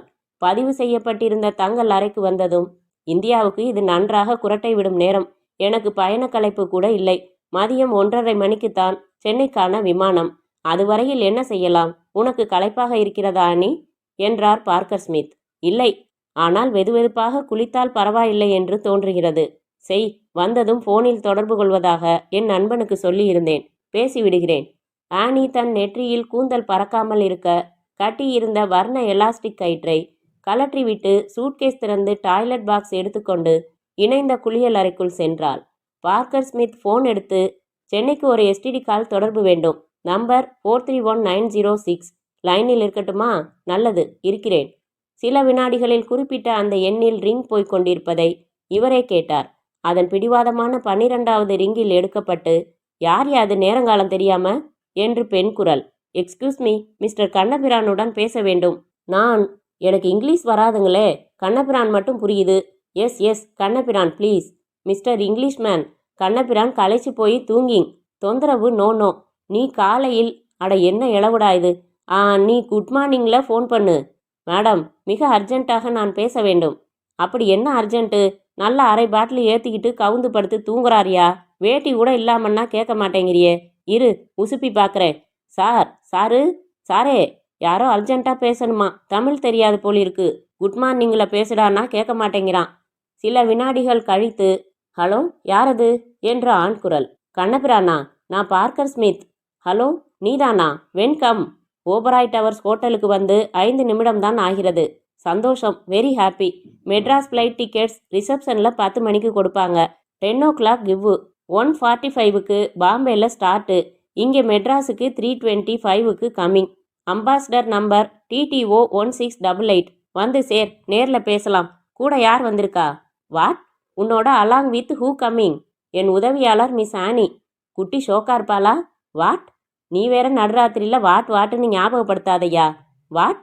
ஒன்றுமில்ல, நத்திங், குட் நைட். தேங்க்யூ என்று வைத்தார் பார்க்கர் ஸ்மித். தன் பயண உடையை கலற்றி லூசான பேண்ட்ஸ் அணிந்து கொண்டார். சாய்வு நாற்காலியில் அமர்ந்து சிகரெட் புகைத்தார். சற்று நேரத்தில் வேறு உடையில் குளியல் அறையிலிருந்து வெளிப்பட்டாள் ஆனி. ட்ரெஸ்ஸிங் மேஜை முன்பு நின்று முகத்திற்கு வெண்ணெய் போன்ற ஒரு லோஷன் தடவிக்கொண்டு கர்லிங் சீப்பால் தலையை வாரிவிட்டு கொண்டு தனது பிராண்ட் சிகரெட்டை பற்ற வைத்து கொண்டு வந்து கட்டிலில் அமர்ந்தாள். லேசாக பசிக்கிறது உங்களுக்கு? எனக்கும் தான் என்று மெனு கார்டு எடுத்து இந்த நேரத்தில் ஹோட்டலில் இருக்கும் ஐட்டங்களை பார்த்து 2ஐ முடிவு செய்து போனில் ஆர்டர் சொன்னார். இப்போது நம் திட்டத்தை கொஞ்சம் விபரமாக சொல்லுங்களேன். இந்தியாவில் ப்ராஜெக்ட் என்றதும் நான் தயக்கமில்லாமல் ஒப்புக்கொண்டதற்கு காரணம் இருக்கிறது. நம் திட்டத்தை செயலாக்க இங்கே, குறிப்பாக சென்னையில் வலுவான கரங்களின் உதவி உண்டு. உங்கள் நண்பர் கண்ணபிரானை சொல்கிறீர்களா? ஆமாம், அவரை உனக்கு விரிவாக சொல்லவில்லை. அவன் தொழில் வெளிப்பார்வைக்கு சினிமா விநியோகம் செய்தல். ஆனால் உண்மையான தொழில் வேறு. குவிக் மணி மேல் நாட்டம் கொண்டவன். கடத்தல், கொள்ளை என்று எதற்கும் தயாரானவன். அனைத்தையும் தொட்டு பார்த்தவன். அகில உலக ரீதியில் தொடர்புகள் வைத்திருப்பவன். பெங்களூரிலிருந்து சென்னைக்கு வந்து 7 மாதம் ஆகிறது. அவனிடம் ஒரு படையே உண்டு. சில மாதங்கள் முன்பு உலக புகழ் பெற்ற இந்திய சுல்தானின் வைரங்கள் பதித்த செருப்பை மிக திறமையாக கொள்ளையடித்தான். ஆனால் போலீஸையே ஏமாற்றிவிட்ட அவனை தனியார் துப்பறியும் ஸ்தாபனம் ஒன்றைச் சேர்ந்த பரத், சுசிலா என்ற இருவர் மாட்ட வைத்து விட்டனர். பிறகு இவன் செல்வாக்கு காரணமாக நழுவி வந்துவிட்டான். இப்போது நம் கடத்தல் திட்டத்தில் இவன் உதவிகள் நமக்கு தேவை. அவசியம் தேவை. மொழிதான் பிரச்சனை. தமிழ் தெரிந்த, ஆங்கிலத்தில் மொழிபெயர்க்க தெரிந்த ஒருவர் தேவை. தேவைதான். ஆனால் பிரிட்டிஷ் ஆதிக்கத்தில் இருந்த காரணத்தால் பொதுவாகவே இந்தியர்களுக்கு ஆங்கிலத்தின் மேல் தீரா காதல் உண்டு. இப்போதெல்லாம் தமிழ் மொழியில் ஆங்கிலம் வெகுவாக கலந்திருக்கிறது. ஆகவே நம்மால் சுலபமாக புரிந்து கொள்ள முடியும். ஆங்கிலம் பேச தெரிந்தவர்களும் நிறைய உண்டு. கதவு தட்டப்பட்டு அவர்கள் ஆர்டர் செய்த ஐட்டங்கள் ஒரு தள்ளுவண்டியில் கொண்டு வரப்பட்டது. வேறு ஏதாவது வேண்டுமா என்றான் அரைப்பையன். அந்த டெலிவிஷனை போட்டுவிட்டு போ. இந்த நேரத்தில் நிகழ்ச்சிகள் எதுவும் இல்லை சார். சரி, நீ போ. அவன் போனதும், என்ன பேசிக்கொண்டிருந்தோம்? உங்கள் நண்பர் உதவப் போவதாக சொன்னீர்கள். ஏற்கனவே உதவ ஆரம்பித்து விட்டார். சென்னையில் நமக்கு ஹோட்டல் அறை ஏற்பாடு செய்து விட்டார். நான் விமானத்தில் விளக்கமாக சொன்னேனே, அந்த சரவணகுமாரின் நிகழ்ச்சி நாளைக்கு மாலை ராணி சீத்தை ஹால் என்னும் அரங்கத்தில் ஒரு சமுதாய அமைப்பின் மாநில மாநாட்டின் கலை நிகழ்ச்சியாக நடைபெறுகிறது. அதற்கு நமக்கு 2 டிக்கெட்டுகள் எடுக்க சொல்லியிருக்கிறேன். நாம் செய்தித்தாளில் படித்த திரட்டிய உண்மைகளை கண் எதிரில் கண்டு உறுதிப்படுத்தி கொள்ளப் போகிறோம். அதன் பிறகு செயல் திட்டம். அது என்ன? அவசரமே இல்லை. நமக்கு 10 நாட்கள் நேரம் இருக்கிறது. சென்னையில் அரவிந்தா அனாதை இல்லம் என்று ஒன்று உண்டு. அங்கே போகிறோம் நாம். போய், எனக்கும் ரைசாவுக்கும் குழந்தையே இல்லை அல்லவா? அதனால் ஒரு பையனை, 12 வயது பையனை தத்தெடுத்துக் கொள்கிறோம். புரிகிறதா என்று கண்ணடித்தார் பார்க்கர் ஸ்மித். வழக்கம் போல பாதி புரிகிறது என்றாள் ஆனி. அத்தியாயம் 6. இது இவ்வாறு இருக்க, கர்நாடகா மாநிலத்தின் தலைநகரில் மல்லேஸ்வரம் என்று ஒரு பிரதேசம். இந்த பிரதேசத்து பெண்களின் முக்கிய பிரதேசங்களை வர்ணித்து எழுதிதான் ஒரு காலத்தில் ஒரு எழுத்தாளர் செமத்தியாய் மாட்டிக்கொண்டார். அங்கே ஒரு வீட்டின் மாடி போர்ஷனில் சட்டையை பேண்ட்டுக்குள் செலுத்தி கொண்டிருந்தான் சுபா. முழு பெயர் சுபாகர். சுபா காட்டு மரமாட்டம் ஸ்ட்ராங்காய் இருந்தான். சுபா முகத்தில் மென்மையையும் சிரிப்பையும் தொலைத்திருந்தான். பாலு மகேந்திரா போல பீக் வைத்த ஒரு தொப்பி அணிந்திருந்தான். பான் டு வின் என்று சின்ன எழுத்துக்களில் எழுதியிருந்தது. ஷூ அணிந்து கொண்டான். கத்திக்கொண்டிருந்த பானசோனிக்கை நிறுத்த நடனமாடிக்கொண்டிருந்த சிவப்பு செவ்வகங்கள் காணாமல் போயின. அறையை பூட்டிக் கொள்வதற்கு முன் மேஜை மேலிருந்த ஹெல்மெட்டை எடுத்துக்கொண்டான். ஹெல்மெட் மேல் சகட்டு மேனிக்கு ஸ்டிக்கர்கள் ஒட்டப்பட்டிருந்தன. பிச்சைக்காரனின் துணியாய் தெரிந்தது. அறையை பூட்டினான். கீழே இறங்கி வந்தான். பாவமே என்று நின்று கொண்டிருந்த புல்லட்டில் அமர்ந்து ஹெல்மெட் அணிந்தான். புறப்பட்டான். ஹெல்மெட்டின் பின்மண்டையில் if you can read this you are damn close pal என்று பொடி எழுத்துக்கள் உள்ள ஒரு ஸ்டிக்கர். சுபாவை பற்றிய வரலாற்று சுருக்கம் விரும்பாதவர்கள் ஒரு லாங் ஜம்பில் 2 பேராக்களை தாண்டி விடுங்கள். சுபா பிறந்த போதே திருட்டுத்தனம் கூட பிறந்ததால் குனிந்து முத்தமிட்ட லேடி டாக்டரின் கழுத்து செயினை கெட்டியாக பிடித்து கொண்டு பின்னர் அதை விடுவிக்க பெரிய போராட்டமே நடத்த வேண்டியிருந்தது. அப்புறம் வீட்டில் சாமி உண்டியலில் காசு திருடி, சினிமா போய், ஊரிலிருந்து வந்த மாமாவின் ரிஸ்ட் வாட்சை திருடி, மார்வாடி கடையில் 500 ரூபாய் மதிப்புள்ள அதை ஜஸ்ட் 50 ரூபாய்க்கு விற்று சித்தி தன் குழந்தையோடு வந்திருந்த போது அந்த பாப்பாவை திருவிழாவுக்கு அழைத்து போகிறேன் என்று தூக்கிச் சென்று 1 பவுன் வளையலை கலற்றி பாக்கெட்டில் போட்டுக்கொண்டு வீடு திரும்பி சத்தியமாக அழுகை வரவழைத்து கொண்டு எங்கேயோ கலன்று விழுந்து விட்டதாக சாதித்து சுபாவின் ஜெகதல பிரதாபங்கள் அதிகரிக்க சீர்திருத்த பள்ளியில் சேர்க்கப்பட்டான். அங்கே ஜான்சி என்று ஒரு டீச்சர் ஒரு மொஃபெட்டில் வருவாள். நம் சுபா நேராய் ஒரு ஆட்டோ ஒர்க் ஷாப் போய் அந்த மொப்பெட்டை திருடி தந்தால் என்ன தருகிறாய் என்று பேரம் பேசி சொன்னபடி திருடி கொடுத்து பள்ளியிலிருந்து அனுப்பப்பட்டான். திருட்டு ரயிலில் பெங்களூர் வந்து தன் லைனில் படிப்படியாக வளர்ந்து சகலமும் பழகினான். சட்டவிரோதமான எந்த காரியம் செய்ய வேண்டுமானாலும் 24 மணி நேரமும் சுபாவை அணுகலாம். இப்போது சுபா ரேஸ்கோர்ஸ் ரோட்டில் வெஸ்ட் எண்ட் ஹோட்டல் வாசலில் தன் ஓல்டஸ்ட் மாடல் வண்டியை நிறுத்தி இறங்கினான். ஹெல்மெட்டை தண்ணீர் குடம் போல இடுப்பில் அணைத்து கொண்டு உள்ளே வந்தான். ரிசப்ஷன் கவுண்டருக்கு எதிரே சோஃபாக்கள் மற்றும் சோஃபாக்கள், மேலும் சோஃபாக்கள். அவற்றில் ஒன்றில் அமர்ந்து சுவாரஸ்யமாக ஹால் மூலையில் பொருத்தப்பட்டிருந்த டிவியில் கிரிக்கெட் மேட்ச் பார்த்து கொண்டிருந்த நீல கோட், நீல சூட், நீல கர்ச்சீஃப் மனிதர் திரும்பி இவனுக்கு கையசைக்க அவரை நோக்கி நடந்தான். அருகில் அமர்ந்தான். நீட்டிய சிகரெட்டை வாங்கி கொண்டான். நீட்டின நெருப்பை உபயோகித்து கொண்டான். அப்புறம் சொல்லுங்க ராஜன் என்றான். ஃப்ரீயா இருக்கியா? ஒரு சின்ன வேலை செய்றியா? உங்களுக்குன்னா எல்லா வேலையும் தள்ளி வச்சுட்டு செஞ்சிடலாம். வாசல்ல கார் நிக்குது. அம்பாசிடர். போன வாரம் தான் சர்வீஸ் பண்ணது. டிக்கியில 3 கேஸ்ல 100 லிட்டர் பெட்ரோல் இருக்கு. 4-5 நம்பர் பிளேட்ஸ் இருக்கு. எடுத்துக்க. இந்தா சாவி. ராஜன் நீட்டிய கார் சாவியை வாங்கி கொண்டு, எடுத்துக்கிட்டாச்சு. நேரா மெட்ராஸ் போ. ஹோட்டல் உற்சவ்ல ரூம் போட்டிருக்கு உனக்கு. தங்கிக்க. இந்த கவரை போற வழியில படிச்சு பார்த்துக்க. பார்ட்டியை பத்தின முழு விபரம், போட்டோ எல்லாம் இருக்கு. பம்பாயில் உள்ள ஒரு அட்ரஸ் உள்ள இருக்கு. சரி, ஆளை வளைச்சு போட்டு கார்லேயே பம்பாய் கொண்டு போய் அந்த அட்ரஸ்ல ஒப்படைச்சிட்டு வந்துரு. அவ்வளவுதான். குட்டிக்கு என்ன வயசு?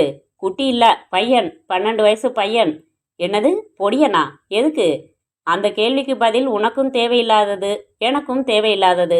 பையனை கடத்து, ஒப்படை. That's all. நான் பம்பாய் பார்ட்டிக்கிட்ட பேசியிருக்கிற தொகை 2 லட்சம். உனக்கு பாதி, எனக்கு பாதி. ரைட். சுபா, நீ நினைக்கிற மாதிரி இது சுலபமான வேலை இல்லை. பையன் ஒரு விஐபி. பம்பாய்க்காரன் அவனை ஏதோ வெளிநாட்டுக்கு விற்க போறாங்கிறது என் யூகம். அவன் கட் பண்ணி மிளகு பொடி தூவி சாப்பிட்டுக்கட்டும். நமக்கென்ன? 2 லட்சம் கேரண்டியா ராஜன்? 1 லட்சம் அட்வான்ஸாக வாங்கிட்டேன். இந்த சூட்கேஸில் உனக்கு 50,000 அட்வான்ஸாக வச்சிருக்கேன். ராஜன் சின்ன சூட்கேஸ் எடுத்து தர கிளிக் கிளிக் என்று அதை திறந்து உள்ளே பார்த்து கொண்டு மறுபடி மூடினான் சுபா. போலீஸை எப்படி சமாளிக்க போற சுபா? விஷயத்த சொல்லிட்டீங்கல்ல, விடுங்க. இனி அதெல்லாம் என் கவலை. சுபா அவர் தந்த கவரை திறந்து உள்ளிருந்த காகிதங்களை எடுத்தான். புகைப்படத்தை பார்த்தான். சரவணகுமார், வயது 12, அப்பா பெயர் ஜீவானந்தம், விலாசம் என்று வாய்விட்டு மெதுவாக படிக்க ஆரம்பித்து மற்ற விவரங்களை வேகமாக படித்தான். நாளை மாலை ராணி சீதை ஹாலில் நிகழ்ச்சி. சரியான சந்தர்ப்பம் சுபா. பம்பாய் பார்ட்டி அட்ரஸ் எங்கே காணோம்?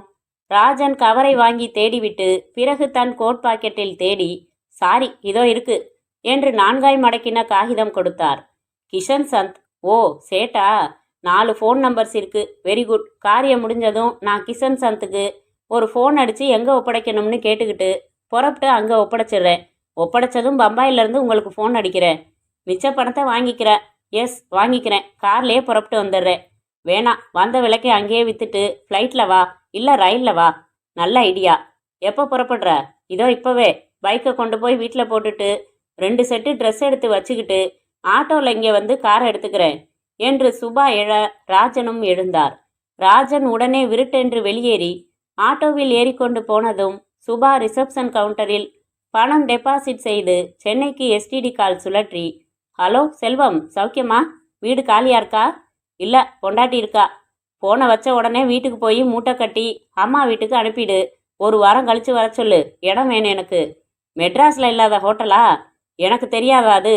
முட்டாள், சொன்னதை செய்டா. ராத்திரி வரேன். 9 மணிக்கு ஹோட்டல் உற்சவ் வந்து வெயிட் பண்ணு. புரியுதா? சரி.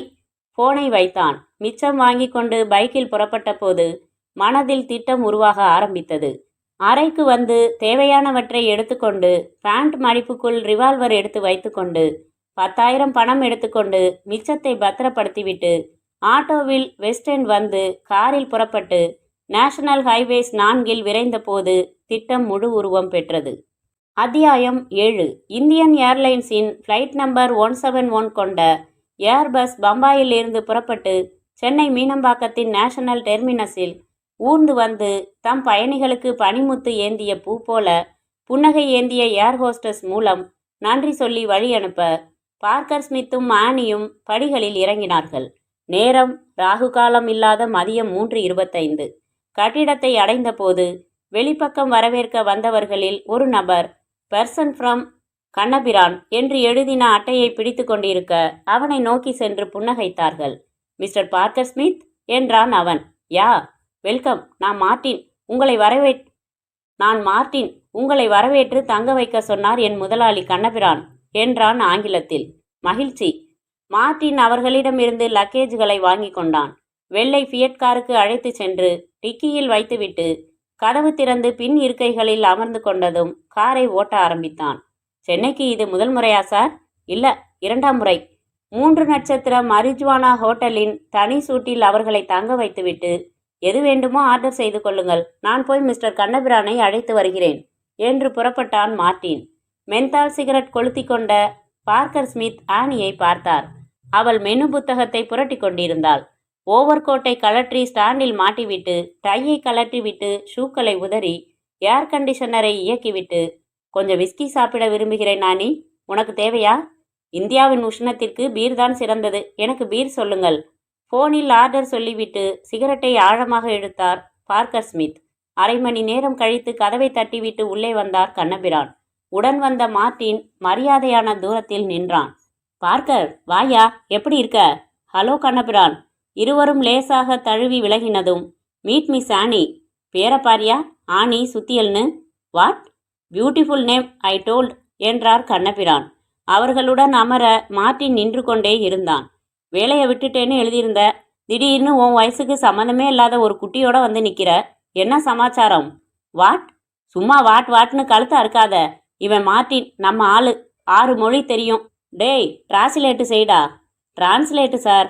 அதான் செய்யி. மிஸ்டர் பார்க்கர், வேலையை விட்டு விலகிவிட்டதாக கடிதம் எழுதியிருக்கிறீர்கள். இப்போது ஒரு பெண்ணுடன் வந்திருக்கிறீர்கள். என்ன விஷயம்? சொல்கிறேன். பிலடெல்பியாவில் உள்ள ஒரு தனியார் துப்பறியும் ஸ்தாபனம் எனக்கு ஒரு வேலை கொடுத்திருக்கிறது. அதற்காக வந்தேன். இவள் என் துணைக்கு. இந்த வேலையில் முழுக்க முழுக்க உங்கள் உதவி எனக்கு தேவை. மார்ட்டின் அதை தமிழாக்கி செப்பினதும், அதுக்கென்ன, தாராளமாக செஞ்சிடலாம். என்ன செய்யணும் சொல்லு. ஆங்கிலம் தமிழ் 2ம் தெரிந்த, சென்னையின் மூளை முடுக்குகள் கூட தெரிந்த, திறமையாக காரோட்ட தெரிந்த, தேவைப்பட்டால் பிரமாதமாக சண்டை போடக்கூடிய ஒரு நம்பிக்கையான ஆள் வேண்டும். அவ்வளவுதானே? இதோ நிற்கிறானே, இவனையே வச்சுக்க. கார் வேணுமா? என்ன கார் வேணும் சொல்லு. ஏசி பென்ஸ் ஏற்பாடு செய்யட்டுமா? அதெல்லாம் வேண்டாம். இப்போது நாம் வந்த சிறிய கார் போதும். இன்னும் 8 நாட்கள் கழித்து பம்பாயிலிருந்து நியூயார்க் செல்ல எனக்கும் ஆனிக்கும் ரிட்டன் டிக்கெட்டுகள் எடுத்தாயிற்று. அதே ஃப்ளைட்டில் இன்னும் ஒரு டிக்கெட் எடுத்து தர முடியுமா? ஏர் இந்தியாவா, பான் அமெரிக்கனா, லூஃப்தான்சாவா? இது 3க்குள்ளனா முடியும். டெல்லியில் நம்ம கொடி ஒரு பக்கமாக பறந்துக்கிட்டு இருக்குப்பா பார்க்கரு. இந்த குட்டி ஊமையா? லூஃப்தான்சா. கவலையை விடு, எடுத்துடலாம். பாஸ்போர்ட்டை கொடுத்துட்டு வேலையை பாரு. பாஸ்போர்ட்டும் நீங்கள் தான் எடுத்து தர வேண்டும். சர்தான், திடீர் உப்புமா மாதிரி திடீர் பாஸ்போர்ட்டு சமாச்சாரம் எல்லாம் இப்போ கொஞ்சம் கஷ்டம்யா, ஸ்ட்ரிக்டாக இருக்காங்க. அப்படி என்றால் முடியாதா என்றாள் ஆனி. அப்பா பேசிட்டாடா. முடியாதா? என்னாலையா? என்னடா மார்ட்டின், நம்மளை பற்றி இப்படி கேவலமாக பேசுகிறா? சிரமம்னு தானே சொன்னேன், முடியாதுன்னு சொன்னேன்னா? 3 நாளில் வாங்கித்தரேன். என்ன, கொஞ்சம் செலவாகும். செலவை பற்றி கவலை இல்லை மிஸ்டர் கண்ணபிரான், எவ்வளவு ஆனாலும் பரவாயில்லை. அப்பனா சரி, பேரு, விலாசம், 10 ஃபோட்டோ எல்லாம் வேணும். எல்லாம் நாளைக்கு தருகிறேன். சரி, இன்னைக்கு இவ ஏதாச்சும் தருவாளா? வாட்? யோ பார்க்கரு, எல்லாம் சரி, இங்கே என்ன வேலை செய்ய போற அதை சொல்லு. ஒரு சாகச சிறுவனை இங்கே உங்கள் இந்தியாவில் பயன்படுத்த தெரியாமல் வேஸ்ட் செய்து கொண்டிருக்கிறார்கள். அவனை அமெரிக்காவுக்கு அழைத்து போய் சிறப்பாக பயன்படுத்த போகிறோம். செய், தாராளமாக செய். உங்கள் நாட்டில் எத்தனை ஆயிரம் இந்திய டாக்டர்ஸ் இருக்காங்க தெரியுமா? இங்கே அவ்வளவு மரியாதைப்பட்ட சம்பளம் கிடைக்கிறதில்லன்னு அங்கே வந்துடுறாங்க. சிறுவன்னு சொல்றியே, அப்படி என்ன சாகசம் செய்கிறான்? பார்க்கர் ஸ்மித் சரவணகுமாரின் விசேஷ ஞாபக சக்தியையும் அவன் திறமைகளையும் விவரமாக சொல்ல, மனித கம்ப்யூட்டர்னு சொல்லு. எல்லாம் சரி, பணக்கார வீட்டு பையன்னு சொல்ற, எப்படி கடத்த போற? முதலில் சில ஏற்பாடுகள், சில கவனிப்புகள், பிறகு செயல். என்னமோ செய். என் பெரியம்மா சாக இருந்தப்ப முக்கியமான ஊசிய நீ வாங்கி அனுப்பி வைக்கலன்னா உயில் எழுதாம கிளவி செத்துருப்பா. மற்ற சொந்தக்காரங்க மத்தியில் எனக்கு ஒரு லாபமும் இருந்திருக்காது. நீ அனுப்பின ஊசி அவளை எந்திரிச்சு உட்கார வச்சுது, என் பாசத்தை நம்ப வச்சுது, பெரும்பான்மையான சொத்துக்களை என் பேரில் எழுத வச்சுது. இப்போ பாரு, 3 மொழியில் ஒரு படத்துக்கு பூஜை போட்டிருக்கேன். முக்கியமான சினிமா டிஸ்ட்ரிபியூட்டராக இருக்கேன். நீ சமயத்தில் செஞ்ச உதவியை மறந்துடுறதா? உனக்கு இன்னும் என்ன உதவி வேணும்னாலும் கேளு, செஞ்சு தர தயாராக இருக்கேன். இந்த செயலில் உங்கள் ஒத்துழைப்புக்காக நீங்கள் என்ன எதிர்பார்க்கிறீர்கள்? அதெல்லாம் ஒரு பைசா வேணாம். நன்றி செலுத்த ஒரு வாய்ப்பு கிடைச்சிதேன்னு சந்தோஷமா இருக்குப்பா. வேணும்னா ஒன்று செய். ஒரே ஒரு தடவை ஆனி அனுப்புறியா? இதையும் டிரான்ஸ்லேட் செஞ்சிடவா? அட, நீ வேற சும்மா இருறா. 8 நாள் இருக்கா, எங்கே போயிடுறா? வாட்? ஒண்ணுமில்ல, அப்ப நான் புறப்படுறேன் என்று எழுந்தார். இன்னும் ஒரு உதவி. என்ன? ஒரு பிஸ்டல் வேண்டும். தரேன், இவங்கிட்ட கொடுத்தனுப்புறேன். சும்மா பயமுறுத்துறதுக்காக வச்சுக்க, சுட்டுக்கிட்டு வச்சிடாத, வில்லங்கமாயிடும். அப்புறம் இந்தா, நாளைக்கு சாயங்காலத்துக்கு ராணி சீதை மகால் நிகழ்ச்சிக்கு 2 டிக்கெட்டு. பார்க்கர் ஸ்மித் வாங்கி கொண்டு கை குலுக்கினான். கண்ணபிரான் ஆனியின் கையை வலிய பெற்றுக்கொண்டு 2 கைகளாலும் பிடித்து குலுக்கிவிட்டு புறப்பட்டார். வெளியே வந்ததும் மார்ட்டினிடம், மெத்துன்னு இருக்குடா பஞ்சு மிட்டாய் தொட்ட மாதிரி, கொஞ்சலாம்னா மொழி தாண்டா பெரிய பிரச்சனை. நான் டிரான்ஸ்லேட் பண்றேனே சார். எங்க? பெட்ரூம்லையா? விவஸ்தகிட்ட பயலே. பார்க்கருக்கு தமிழ் தெரியாது, உங்களுக்கு இங்கிலீஷ் அவ்வளவா வராது. எப்படி சார் பேனா தோழர்களா நீங்க? உன்ன மாதிரி தான் ஒரு ஆள் வச்சிருந்தேன். பார்க்கர்கிட்ட இருந்து லெட்டர் வரும், அவங்கிட்ட கொடுப்பேன். தமிழில் எழுதி தருவான், நான் பதில் எழுதி தருவேன். அதை இங்கிலீஷ் பண்ணி தருவான், கையெழுத்து போட்டு அனுப்பிச்சிடுவேன். கண்ணபிரான் காரில் ஏறிக்கொண்டதும் மார்ட்டின் டிரைவிங் சீட்டில் அமர்ந்து ஸ்டார்ட் செய்தான். அத்தியாயம் 8. ஹோட்டல் உத்சவ் என்கிற கான்கிரீட் ஃப்ரண்ட் எலிவேஷன் டிசைன் செய்த என்ஜினியர் விலாசம் தேடிச் சென்று கைகுலுக்க தூண்டி கொண்டிருந்தது. காம்பவுண்டிற்கும் கட்டிட விளிம்புக்கும் நடுவே கரும்பு, நெல், சோளம், சூரியகாந்தி என்று சகலமும் விளைவிக்க இடம் இருந்தது. தற்சமயம் புல் என்னும் பச்சை தலைமயிர் சுமந்து 2 பக்கங்களிலும் டிசைனாக தண்ணீரை சிதறடித்து கொண்டு ஃபவுண்டன்ஸ். ஒரு பக்கத்தில் வெள்ளை வெள்ளை மேஜைகள் போட்டு லான் சர்வீஸில் சூடாய் மசால் தோசை, ஜில் என்று ஐஸ்கிரீம் சப்ளை. ரிசப்ஷனுக்கு அருகில் சோஃபாவில் அமர்ந்து வலது கட்டை விரலின் நகம் கடித்து துப்பிக்கொண்டு புல்வெளியில் ஓடி விளையாடும் யாருடைய பாப்பாக்களையோ பார்த்து கொண்டிருந்தான் செல்வம்.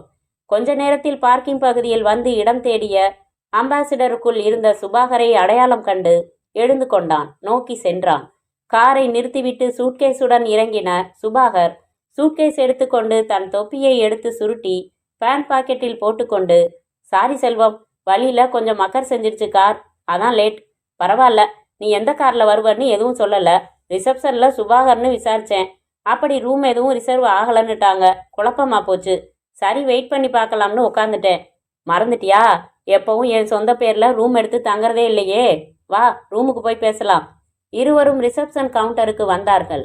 4 ரிசப்ஷனிஸ்ட் பெண்களும் ஒரே ஸ்டைலில் தலை சீவி, ஒரே நிறத்தில் புடவை கட்டி, ஒரே கலரில் பொட்டிட்டு, லிப்ஸ்டிக் இட்டு, ஒரே டிசைனில் அரை இன்ச்சுக்கு மிகைப்படாமல் புன் சிரித்து கொண்டிருக்க, நான் சிக்கந்தர், என் பெயரில் ஒரு சிங்கிள் அறை பதிவு செய்யப்பட்டிருக்கிறது.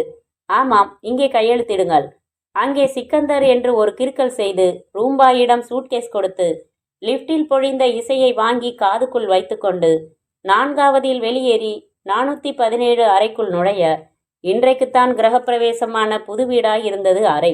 சூடாய் சில ஐட்டங்கள் ஆர்டர் செய்துவிட்டு 5 நிமிஷத்துல குளிச்சுட்டு வந்துடுறேன் என்றான் சுபா. குளித்து விட்டு வந்து, உன் வீட்டு சாவி கொண்டாந்தியா? இந்தா, வாங்கி பத்திரப்படுத்தி. இன்னொன்று இருக்குல்ல உனக்கு? இருக்கு. இந்த தடவை என்ன கடத்துற சுபா? பிஸ்கட்டா சிலையா? 2ம் இல்லை. எப்பவும் போல லாபத்தில் ஒரு பங்கு நிச்சயம் உண்டு. அது இல்லைன்னா எதுக்காக நான் ரிஸ்க் எடுத்துக்கிறேன்? என்னங்க திடீர்னு அம்மா வீட்டுக்கு போக சொல்கிறீங்கன்னு 10 தரமாவது கேட்டுட்டு தான் புறப்பட்டு போனான். நம்ம தொழிலில் இதான் கஷ்டம். இதனாலேயே நான் கல்யாணம் பண்ணிக்கல. நீயும் என்ன மாதிரி ஃபுல் டைமாக இறங்க முடியல பாரு. வாஸ்தவம், இன்ட்ரெஸ்ட்டும் விட்டு போச்சு. வேலையில் சம்பளம் வருது 1000க்கு மேலே. கொஞ்சம் தில்லுமுள்ளு செய்கிறதுல தனியாக ஒரு 1000 ஒதுங்குது. எப்போவாச்சும் நீ வந்து பம்பர் பரிசு மாதிரி அள்ளி கொடுத்துட்டு போற. சரிதான், இது போதும். சரி, விவரத்தை சொல்லு. என்ன செய்ய போற? ஒரு பொடியனை இங்கேருந்து கடத்தி பம்பாயில் ஒப்படைக்கணும். இதுக்கு த கிரேட் சுபா தேவையா? ஆமாம், பையன் கொஞ்சம் விசேஷமான பையன் என்று விவரங்களை சொல்லி தன் திட்டத்தை சொல்லி, அதனால் நான் சொன்னபடி உன் ஒத்துழைப்பு வேணும் என்றான். செஞ்சிடலாம். ஆஃபீஸுக்கு தினம் பஸ்ஸில் போகிறேன். ஏதாச்சும் 2 சக்கர வண்டி வாங்கி கொடுக்குறியா? செகண்ட் ஹேண்டாக இருந்தால் கூட போதும். டன் என்றான் சுபா. அத்தியாயம் 9. மறுநாள் சூரியன் சிவப்பு ஸ்வெட்டர் போட்டுக்கொண்டு உலா புறப்பட்டிருந்தான். பறவைகள் கோஷ்டி கானம் இசைத்து கொண்டிருக்க, மரங்கள் அந்த இசையில் உருகி ராத்திரி சேமித்த பனியை உருக்கி சொட்டி கொண்டிருந்தன. கிண்டியில் மரங்கள் அடர்ந்த அந்த சாலையில் கிட்டத்தட்ட ஒளிந்து கொண்டிருந்தது அரவிந்தா அனாதை இல்லம். முகப்பில் எனாமல் போர்டு காலத்தால் தின்னப்பட்டு கொண்டிருக்க, உள்ளே சிறிய மைதானத்தின் நட்ட நடுவில் சிமெண்ட் மேடையில் ஊன்றப்பட்டிருந்த கம்பத்தின் உச்சியில் தாயின் மணிக்கொடி பட்டொளி வீசி பறக்க, கீழே வரிசை வரிசையாய் நின்று அந்த இல்லறத்திற்கென்று பிரத்யேகமாக தயார் செய்யப்பட்டிருந்த கடவுள் வாழ்த்து பாடலை ஒரு தாத்தா ஹார்மோனிய பின்னணியில் பாட, கூடியிருந்த பையன்களும் பையல்களும் கடமையே என்று பாடிக்கொண்டிருக்க, அலுவலக அறையின் வாசலில் வந்து நின்றது வெள்ளை ஃபியட். அதிலிருந்து மார்ட்டின், பார்க்கர் ஸ்மித், ஆனி இறங்கினார்கள். ராஜேந்திரன் பராமரிப்பாளர் என்று போர்டு மாட்டியிருந்த அறையின் கதவுகள் திறந்தே இருக்க, வராந்தாவில் மூக்குப்பொடி போட்டு கொண்டிருந்தவன், ஐயாவை பார்க்கணுமா என்றான். ஆமாம் என்றான் மார்ட்டின். உள்ளார போய் உட்காருங்க, பிரேயர்ல இருக்காரு, இப்போ வந்துருவாரு. உள்ளே எளிமையான நாற்காலிகளில் அமர்ந்தார்கள். அன்பே தெய்வம், அன்புக்கு விலை உண்டோ என்று அன்பை ஓஹோவென்று உச்சியில் வைத்து நிறைய வாசகங்கள் சுவர் சுவராக ஒட்டப்பட்டிருந்தன. பார்க்கர் ஸ்மித் மேஜை மேல் இருந்த ஆங்கில தினசரியை எடுத்து படிக்க ஆரம்பித்தார். மார்ட்டின் எழுந்து வெளியே நின்று சிகரெட் பிடித்தான். கொஞ்ச நேரத்தில் வந்த ராஜேந்திரன் கைத்தடியோடு வந்தார். கூணலுடன் நடந்தார். புருவங்களிலும் நரை, தூய வெண்மையில் வேட்டியும் ஜிப்பாவும் அணிந்திருந்தார்.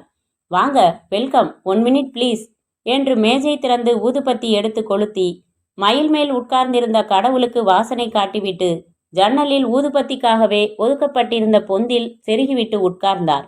என்ன சொல்லுங்க? You are from? அமெரிக்கா. நான் பார்க்கர் ஸ்மித், நியூயார்க்கில் வசிக்கிறேன். இவள் ஆனி, என் உதவியாளர். உங்கள் இல்லத்திற்கு வருவதற்காகவே நாங்கள் அமெரிக்காவிலிருந்து வந்திருக்கிறோம். அப்படியா? மிக்க சந்தோஷம். என்ன விஷயம்?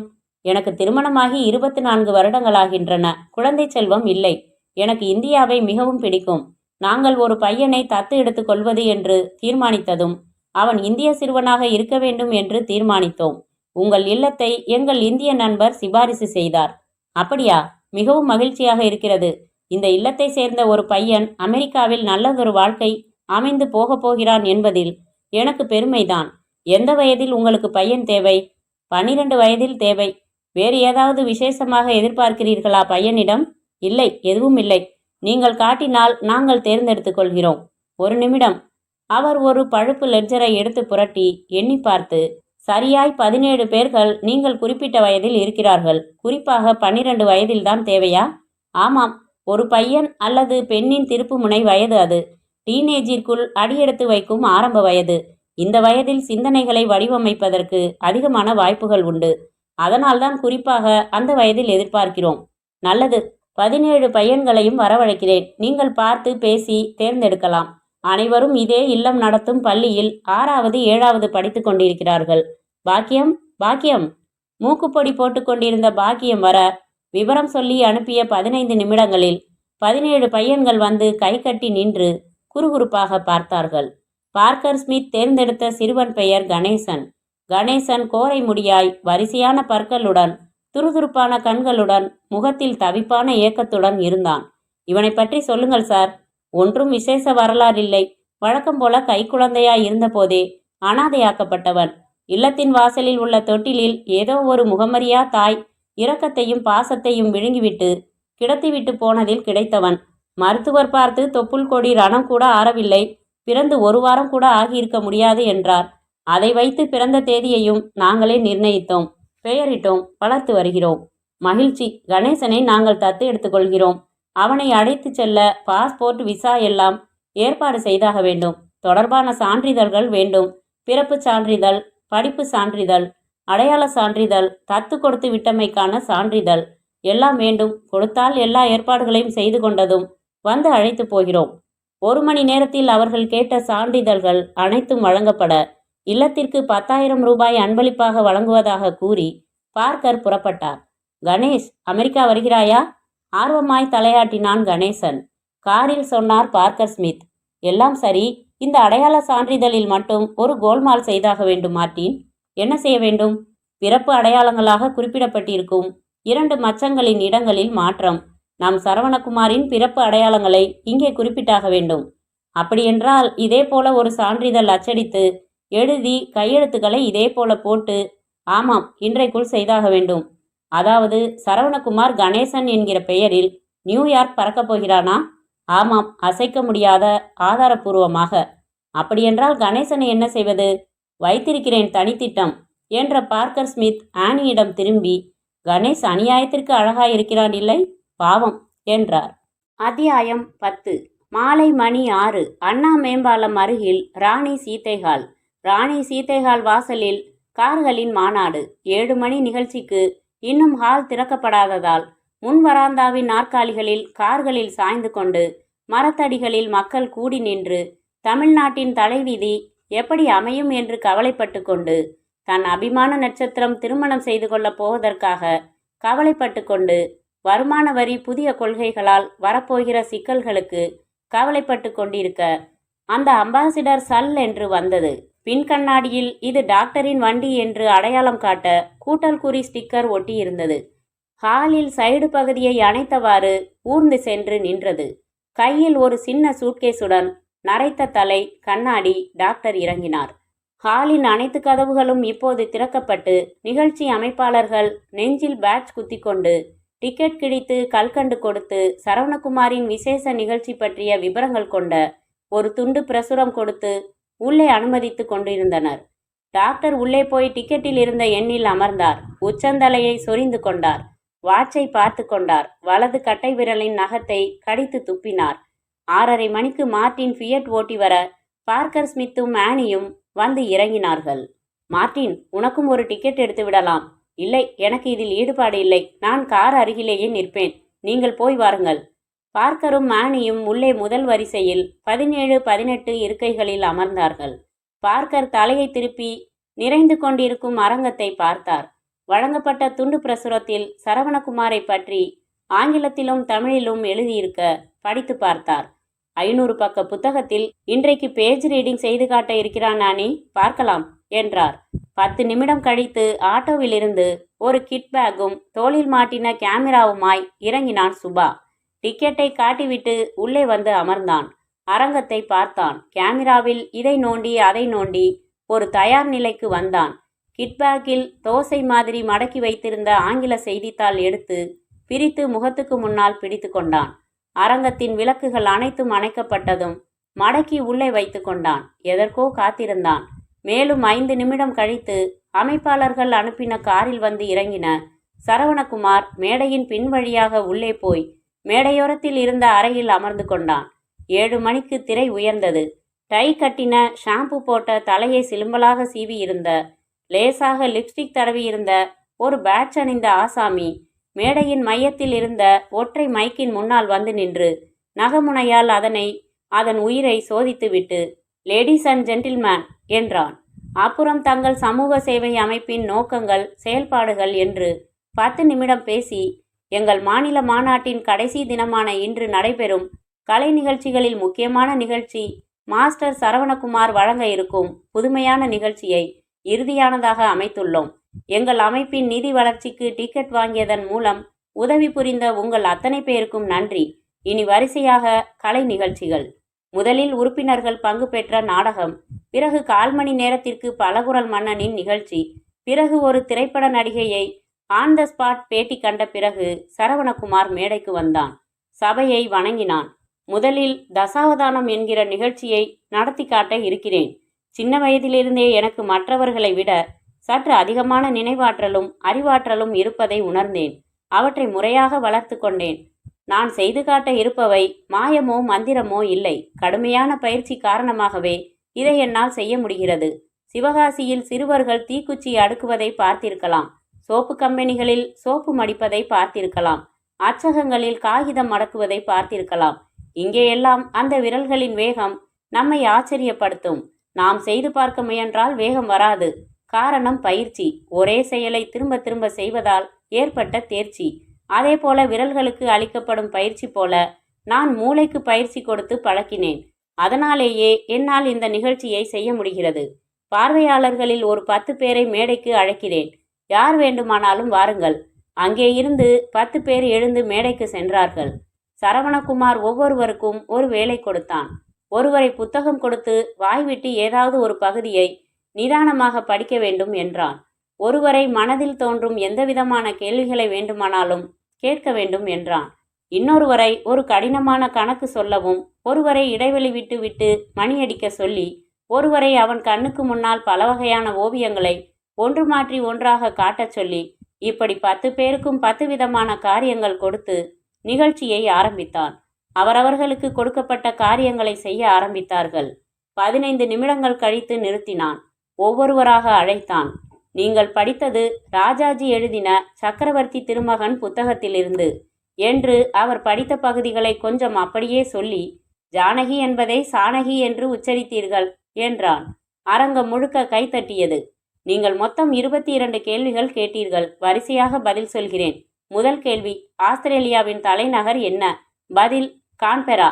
இரண்டாம் கேள்வி, பம்பாயில் எத்தனை விமான நிலையங்கள் உள்ளன? பதில், உள்நாட்டு போக்குவரத்திற்கு சாந்தா குரூஸ், வெளிநாட்டுக்கு சாகர். இதை தவிர இராணுவத்திற்கு தனியாக உள்ளது. இந்த ரீதியில் பட்பட்டென்று 22 கேள்விகளுக்கும் பளிச் என்று வரிசையாக சொல்ல பார்க்கர் ஸ்மித் அசந்து போய் அமர்ந்திருந்தார். நீங்கள் கேட்ட கணக்கிற்கு விடை 1337. நீங்கள் 16 ஓவியங்களை காட்டினீர்கள். முதல் ஓவியம் மீன்மங்கை, இரண்டாவது விவேகானந்தர், மூன்றாவது திருச்சி மலைக்கோட்டை. நீங்கள் 31 முறை மணியடித்தீர்கள். அரங்கம் முழுவதும் எழுந்து நின்று கைத்தட்டிவிட்டு அமர்ந்ததும் நம் சுபா கேமராவுடன் எழுந்து மேடைக்கு அருகில் நின்ற வீடியோக்காரர்கள் கேமராக்காரர்கள் அருகில் சென்று சரவணகுமாரை ஒரு கிளிக் அடித்துவிட்டு வந்து அமர்ந்து கொண்டான். 10 பேரையும் அனுப்பிவிட்டு மைக் முன்னால் வந்த சரவணகுமார், அடுத்ததாக பேஜ் ரீடிங் என்னும் நிகழ்ச்சி. சென்ற முறை 50 பக்கங்கள் கொண்ட புத்தகத்தில் செய்து காட்டினேன். இந்த முறை 500 பக்கங்களில் செய்து காட்ட இருக்கிறேன். உங்களில் 500 பக்கங்கள் கொண்ட புத்தகத்தை யார் வேண்டுமானாலும் கொண்டு வரலாம் என்று அறிவித்திருந்தேன். யாராவது ஒருவர் கொடுங்கள். நிறைய பேர் புத்தகங்கள் எடுத்து வர அதில் ஒருவர் மேடையில் மைக் பிடித்து, நான் கொண்டு வந்திருக்கும் இந்த புத்தகம் ஒரு நாவல். நேராய் ஒரு பதிப்பகத்திற்கு சென்று கேட்டு வாங்கினேன். நேற்றுதான் அச்சும் பைண்டிங்கும் முடிந்த புத்தகம் இது. இன்னும் விற்பனைக்கு வராத நாவல் இது. 520 பக்கங்கள் கொண்டது. இதில் சரவணகுமார் தன் திறமையை காட்டட்டும். சரவணகுமார் புத்தகத்தை வாங்கி கொண்டு, இந்த நாவலை இப்போது நான் படிக்கப் போகிறேன். ஒரு நிமிடத்தில் நான் படிக்கும் வேகம் 35 பக்கங்கள். ஆகவே இந்த புத்தகத்தை நான் படிக்க 15 நிமிடங்கள் அவகாசம் கேட்கிறேன். மேடையிலேயே படிக்கிறேன்.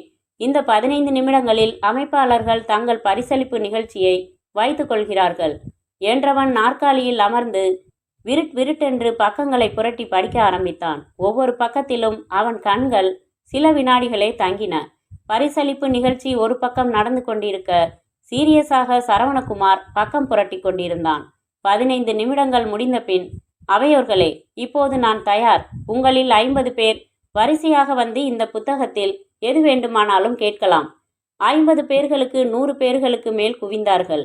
முதல் 50 பேரை மட்டும் வரிசைப்படுத்தி ஒவ்வொருவராக மேடைக்கு அனுப்ப அவர்கள் புத்தகம் வாங்கி புரட்டி ஏதோ ஒரு பக்கத்தில் ஏதோ ஒரு கேள்வி கேட்க டான் டான் என்று பதில் வந்தது. 32ஆம் பக்கத்தில் கடைசி வரி என்ன? சுகுமார், நீங்க இவ்வளவு மோசமானவரா இருப்பீங்கன்னு நான் நினைக்கவே இல்லை என்று கதறினாள் அவள். சுட்டதுதான் சுட்டீங்க, மார்பில சுட்டிருக்கலாம். இப்படி கோழைத்தனமா முதுகுல சுட்டுட்டீங்களே மாமா. இதை யார் சொல்கிறார்கள்? வளர்ப்பு பையன் ரகுபதி சொல்கிறான். உங்களில் உத்தமர்கள் மட்டும் அவள் மேல் கல்லெறியுங்கள் என்றார் இயேசு. அதைப்போல உன்னை சுத்தப்படுத்தி கொண்டு என்னிடம் வா என்றேன். இதில் என்ன தவறு? இது எந்த பக்கத்தில் இடம்பெறும் வசனம்? 417ஆம் பக்கம், மேலே இருந்து 8வது பேரா. சரவணகுமாரின் ஒவ்வொரு பதிலுக்கும் அரங்கத்தில் ஆர்ப்பாட்டமான ஆரவாரம். ஆனி பார்க்கர் ஸ்மித் காதில், நாம் இறங்கியுள்ள ப்ராஜெக்ட் மிகவும் மதிப்பானதுதான், சந்தேகமே இல்லை என்றாள். சுபா தன் கிட்பேக் சகிதம் எழுந்து மேடையோர புகைப்பட கும்பலுடன் கலந்து நின்று கொண்டான். சரவணகுமார் 50 பேருக்கும் பதில் சொல்லி வணக்கம் வைத்து நிகழ்ச்சியை நிறைவு செய்ததும் நன்றியுரைக்க அமைப்பு நபர் வர செருப்பு சத்தங்களுடன் சகலரும் எழுந்து கொண்டனர். கண்ணாடி போட்ட நரைத்த தலை டாக்டர் சூட்கேஸுடன் மேடையை சமீபித்து படிகளில் ஏறி மேலே வந்து சரவணகுமாரை கைகுலுக்கி பாராட்டி கொண்டிருக்க பார்க்கர் ஸ்மித்தும் ஆனியும் வெளியேறி கொண்டிருந்தனர். மேடையில் சரவணகுமாரை பாராட்டியவர்கள் விலகி கொண்டிருக்க கேமரா சகிதம் சென்ற சுபா, எக்ஸ்கியூஸ் மீ சரவணகுமார், ஒரு பத்திரிகை அட்டைப்படத்துக்கு டிரான்ஸ்பரன்சி எடுத்துக்கட்டுமா? அவங்கள எடுத்துக்கங்க. இங்கே கூட்டமாக இருக்கே, அந்த ரூமுக்குள்ளே போயிடலாமா? 2 நிமிஷம் வாங்க. அந்த மேக்கப் அறையில் இவர்கள் இருவரை தவிர வேறு யாரும் இல்லை. சரவணகுமாரை அப்படி நிற்க வைத்து இப்படி நிற்க வைத்து கேமரா வழியாக பார்த்த சுபா முகத்துக்கு அருகில் க்ளோஸ்அப் என்று சொல்லி கேமராவின் ஒரு பட்டனை அழுத்த சர் என்று சரவணகுமாரின் மூக்கின் மேல் பீச்சி அடித்தது. அந்த திரவம் காற்றில் கலந்தது, அவன் சுவாசத்தில் கலந்தது, தடுமாற வைத்தது, மயக்கத்தில் உடனடியாக ஆழ்த்தியது, சரிந்து விட வைத்தது. சுபா கைக்குட்டையால் சரவணகுமாரின் முக ஈரம் துடைத்துவிட்டு அறைக்கு வெளியே அவசரமாக ஓடி வந்து அங்கே இங்கே அலைந்து கொண்டிருந்த அமைப்பாளர்கள் மத்தியில் படபடப்பாக கத்தினான். சரவணகுமார் மயக்கம் போட்டு விழுந்துட்டான். இங்கே யாராச்சும் டாக்டர்ஸ் இருக்காங்களா? மேடை அருகில் நடந்து கொண்டிருந்த நரைத்த தலை கண்ணாடி டாக்டர் விரைந்து ஓடி வந்து, ஐஎம்ஏ டாக்டர், எங்க பையன்? டாக்டருடன் 20க்கும் மேலானவர்கள் அந்த அறைக்குள் நுழைய டாக்டர் அவசரமாக தன் சூட்கேஸை திறந்து ஸ்டெத் எடுத்து காதில் பொருத்தி மார்பு துடிப்பை சோதித்து பல்ஸ் பார்த்து, மை காட், பல்ஸ் இறங்கிட்டு இருக்கு, பிடிங்க, என்கிட்ட கார் இருக்கு, பக்கத்துல தான் என் கிளினிக், கமான் சீக்கிரம். டாக்டர் வேகமாக ஓட சுபாவும் இன்னொருத்தனும் சரவணகுமாரை தூக்கி கொண்டு பின்னால் விரைய டாக்டர் தன் காரில் அமர்ந்தார். பின் சீட்டில் சரவணகுமாரை கிடத்தினதும் சுபா மட்டும் ஏறிக்கொண்டதும், பக்கத்துல தான், காயிதே மில்லத் காலேஜ் தாண்டி ராகவா பாலி கிளினிக்னு பேரு, கூட்டம் வேணாம், வேற வண்டியில வாங்க என்றார் டாக்டர். ஸ்டார்ட் செய்தார். அரங்கத்தை விட்டு வெளியே நடந்து வந்த பார்க்கர் ஸ்மித், ஆனி உள்பட பெரும்பாலானவர்கள் பரபரப்பு காட்சியை கவனித்து என்ன என்ன என்று ஆள் மாற்றி கேட்டுக்கொண்டார்கள்.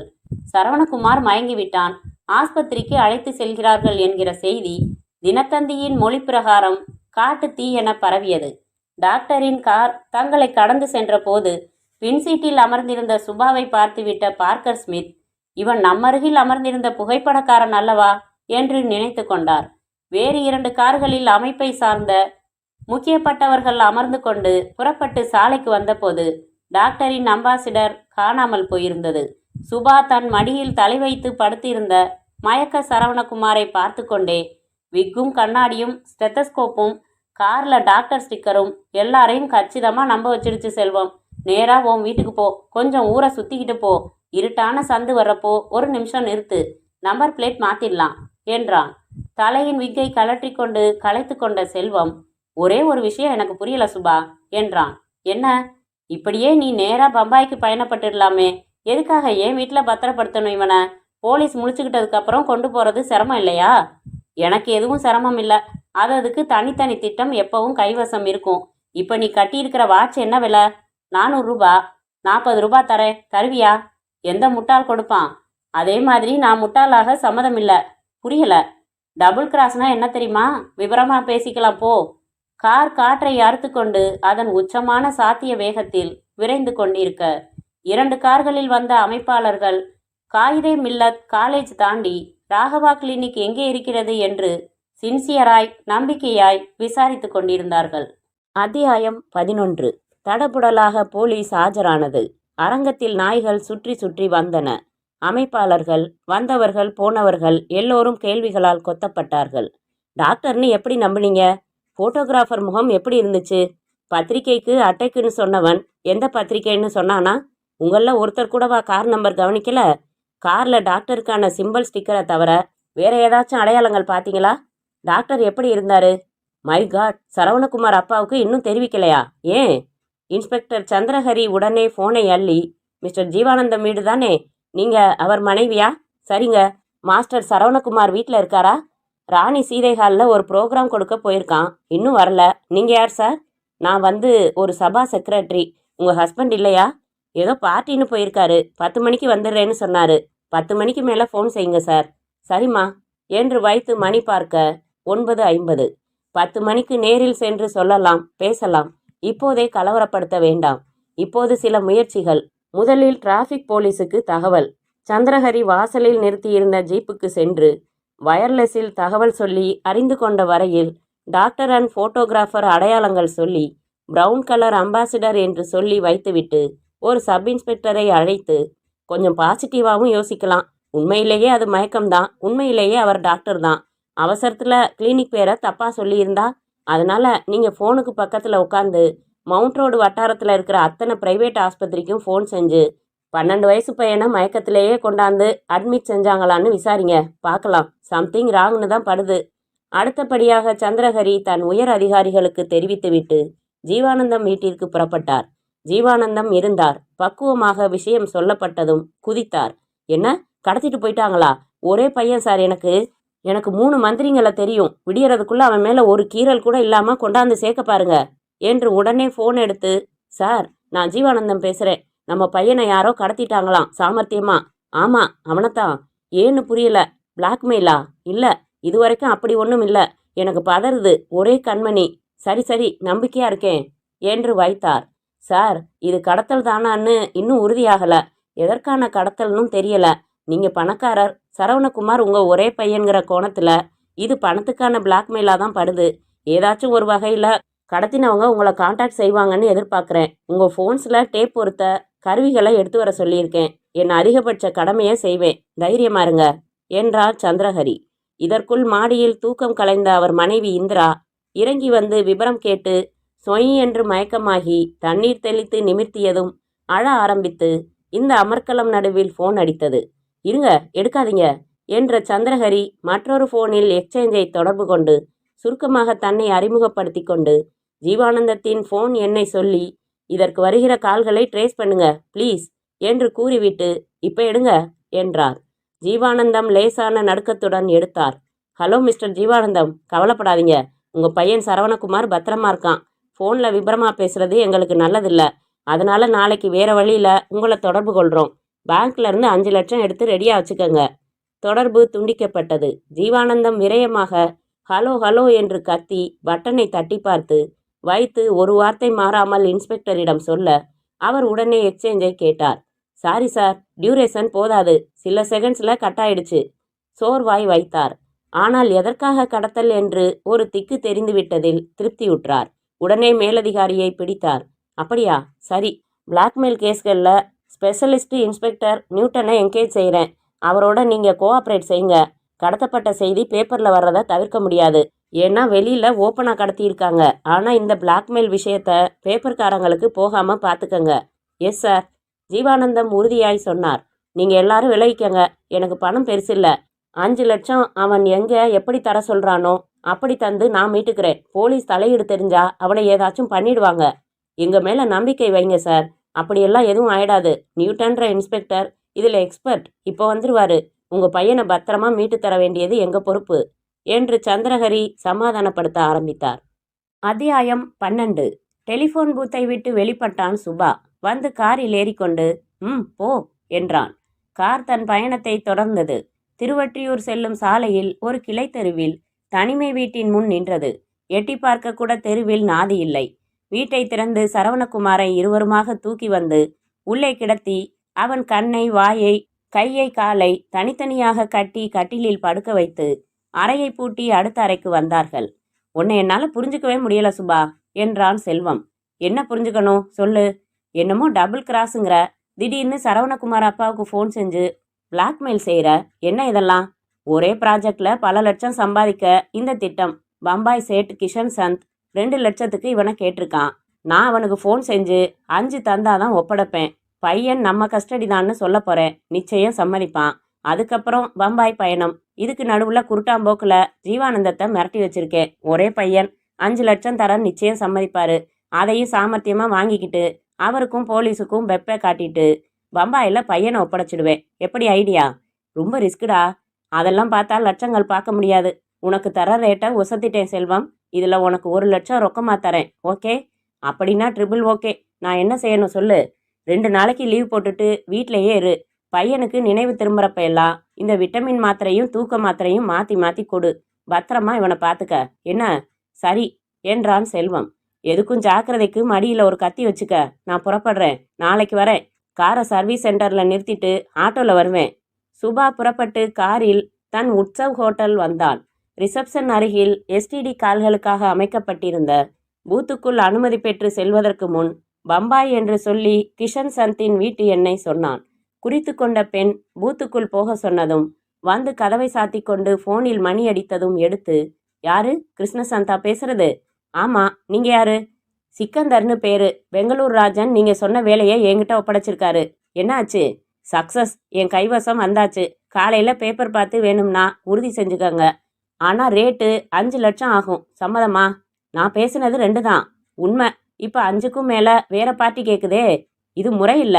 இல்லதான். இப்ப கேள்வி வேணுமா வேணாமா? எப்ப ஒப்படைப்ப? நீங்க சம்மதிச்சதும் புறப்பட வேண்டியதுதான். நான் இன்னொரு பார்ட்டியை கேட்டுதான் முடிவு செய்யணும். தாராளமா நாளைக்கு சொல்லுங்க போதும். ஹோட்டல் உற்சவுல ரூம் நம்பர் 417 இருக்கேன். ஃபோன் நம்பர் குறிச்சுக்கங்க, கூப்பிடுங்க என்று எண் சொல்லி வைத்தான். வரவேற்பாளினியிடம் நன்றி சொல்லி அறைக்கு வந்து வாங்கி வைத்திருந்த விஸ்கி அருந்திவிட்டு கட்டிலில் படுத்து உறங்கி போனான் சுபா. அத்தியாயம் 13. காலை 8 மணிக்கு அறைக்கதவு தட்டப்பட்ட போது ஆனி குளித்து கொண்டிருந்தாள். பார்க்கர் ஸ்மித் ஷேவ் செய்து கொண்டிருந்தார். பாதியில் நிறுத்திவிட்டு வந்து கதவை திறந்து, குட் மார்னிங் மிஸ்டர் கண்ணபிரான் என்றார். குட் மார்னிங் எல்லாம் கிடக்கட்டும். நான் சூரனாக்கும்னு அமெரிக்காவிலேருந்து புறப்பட்டு வந்தியே, உனக்கு முன்னாடி எவனோ முந்திக்கிட்டான். நீ வந்ததுக்கு கும்பகோணம், சிதம்பரம், பழனின்னு கோயிலெல்லாம் சுற்றிட்டு ஊர் போய் சேரு. வாட்? டேய் மார்ட்டின், வாடா சீக்கிரம், இவனுக்கு சொல்லு புரியிற மாதிரி.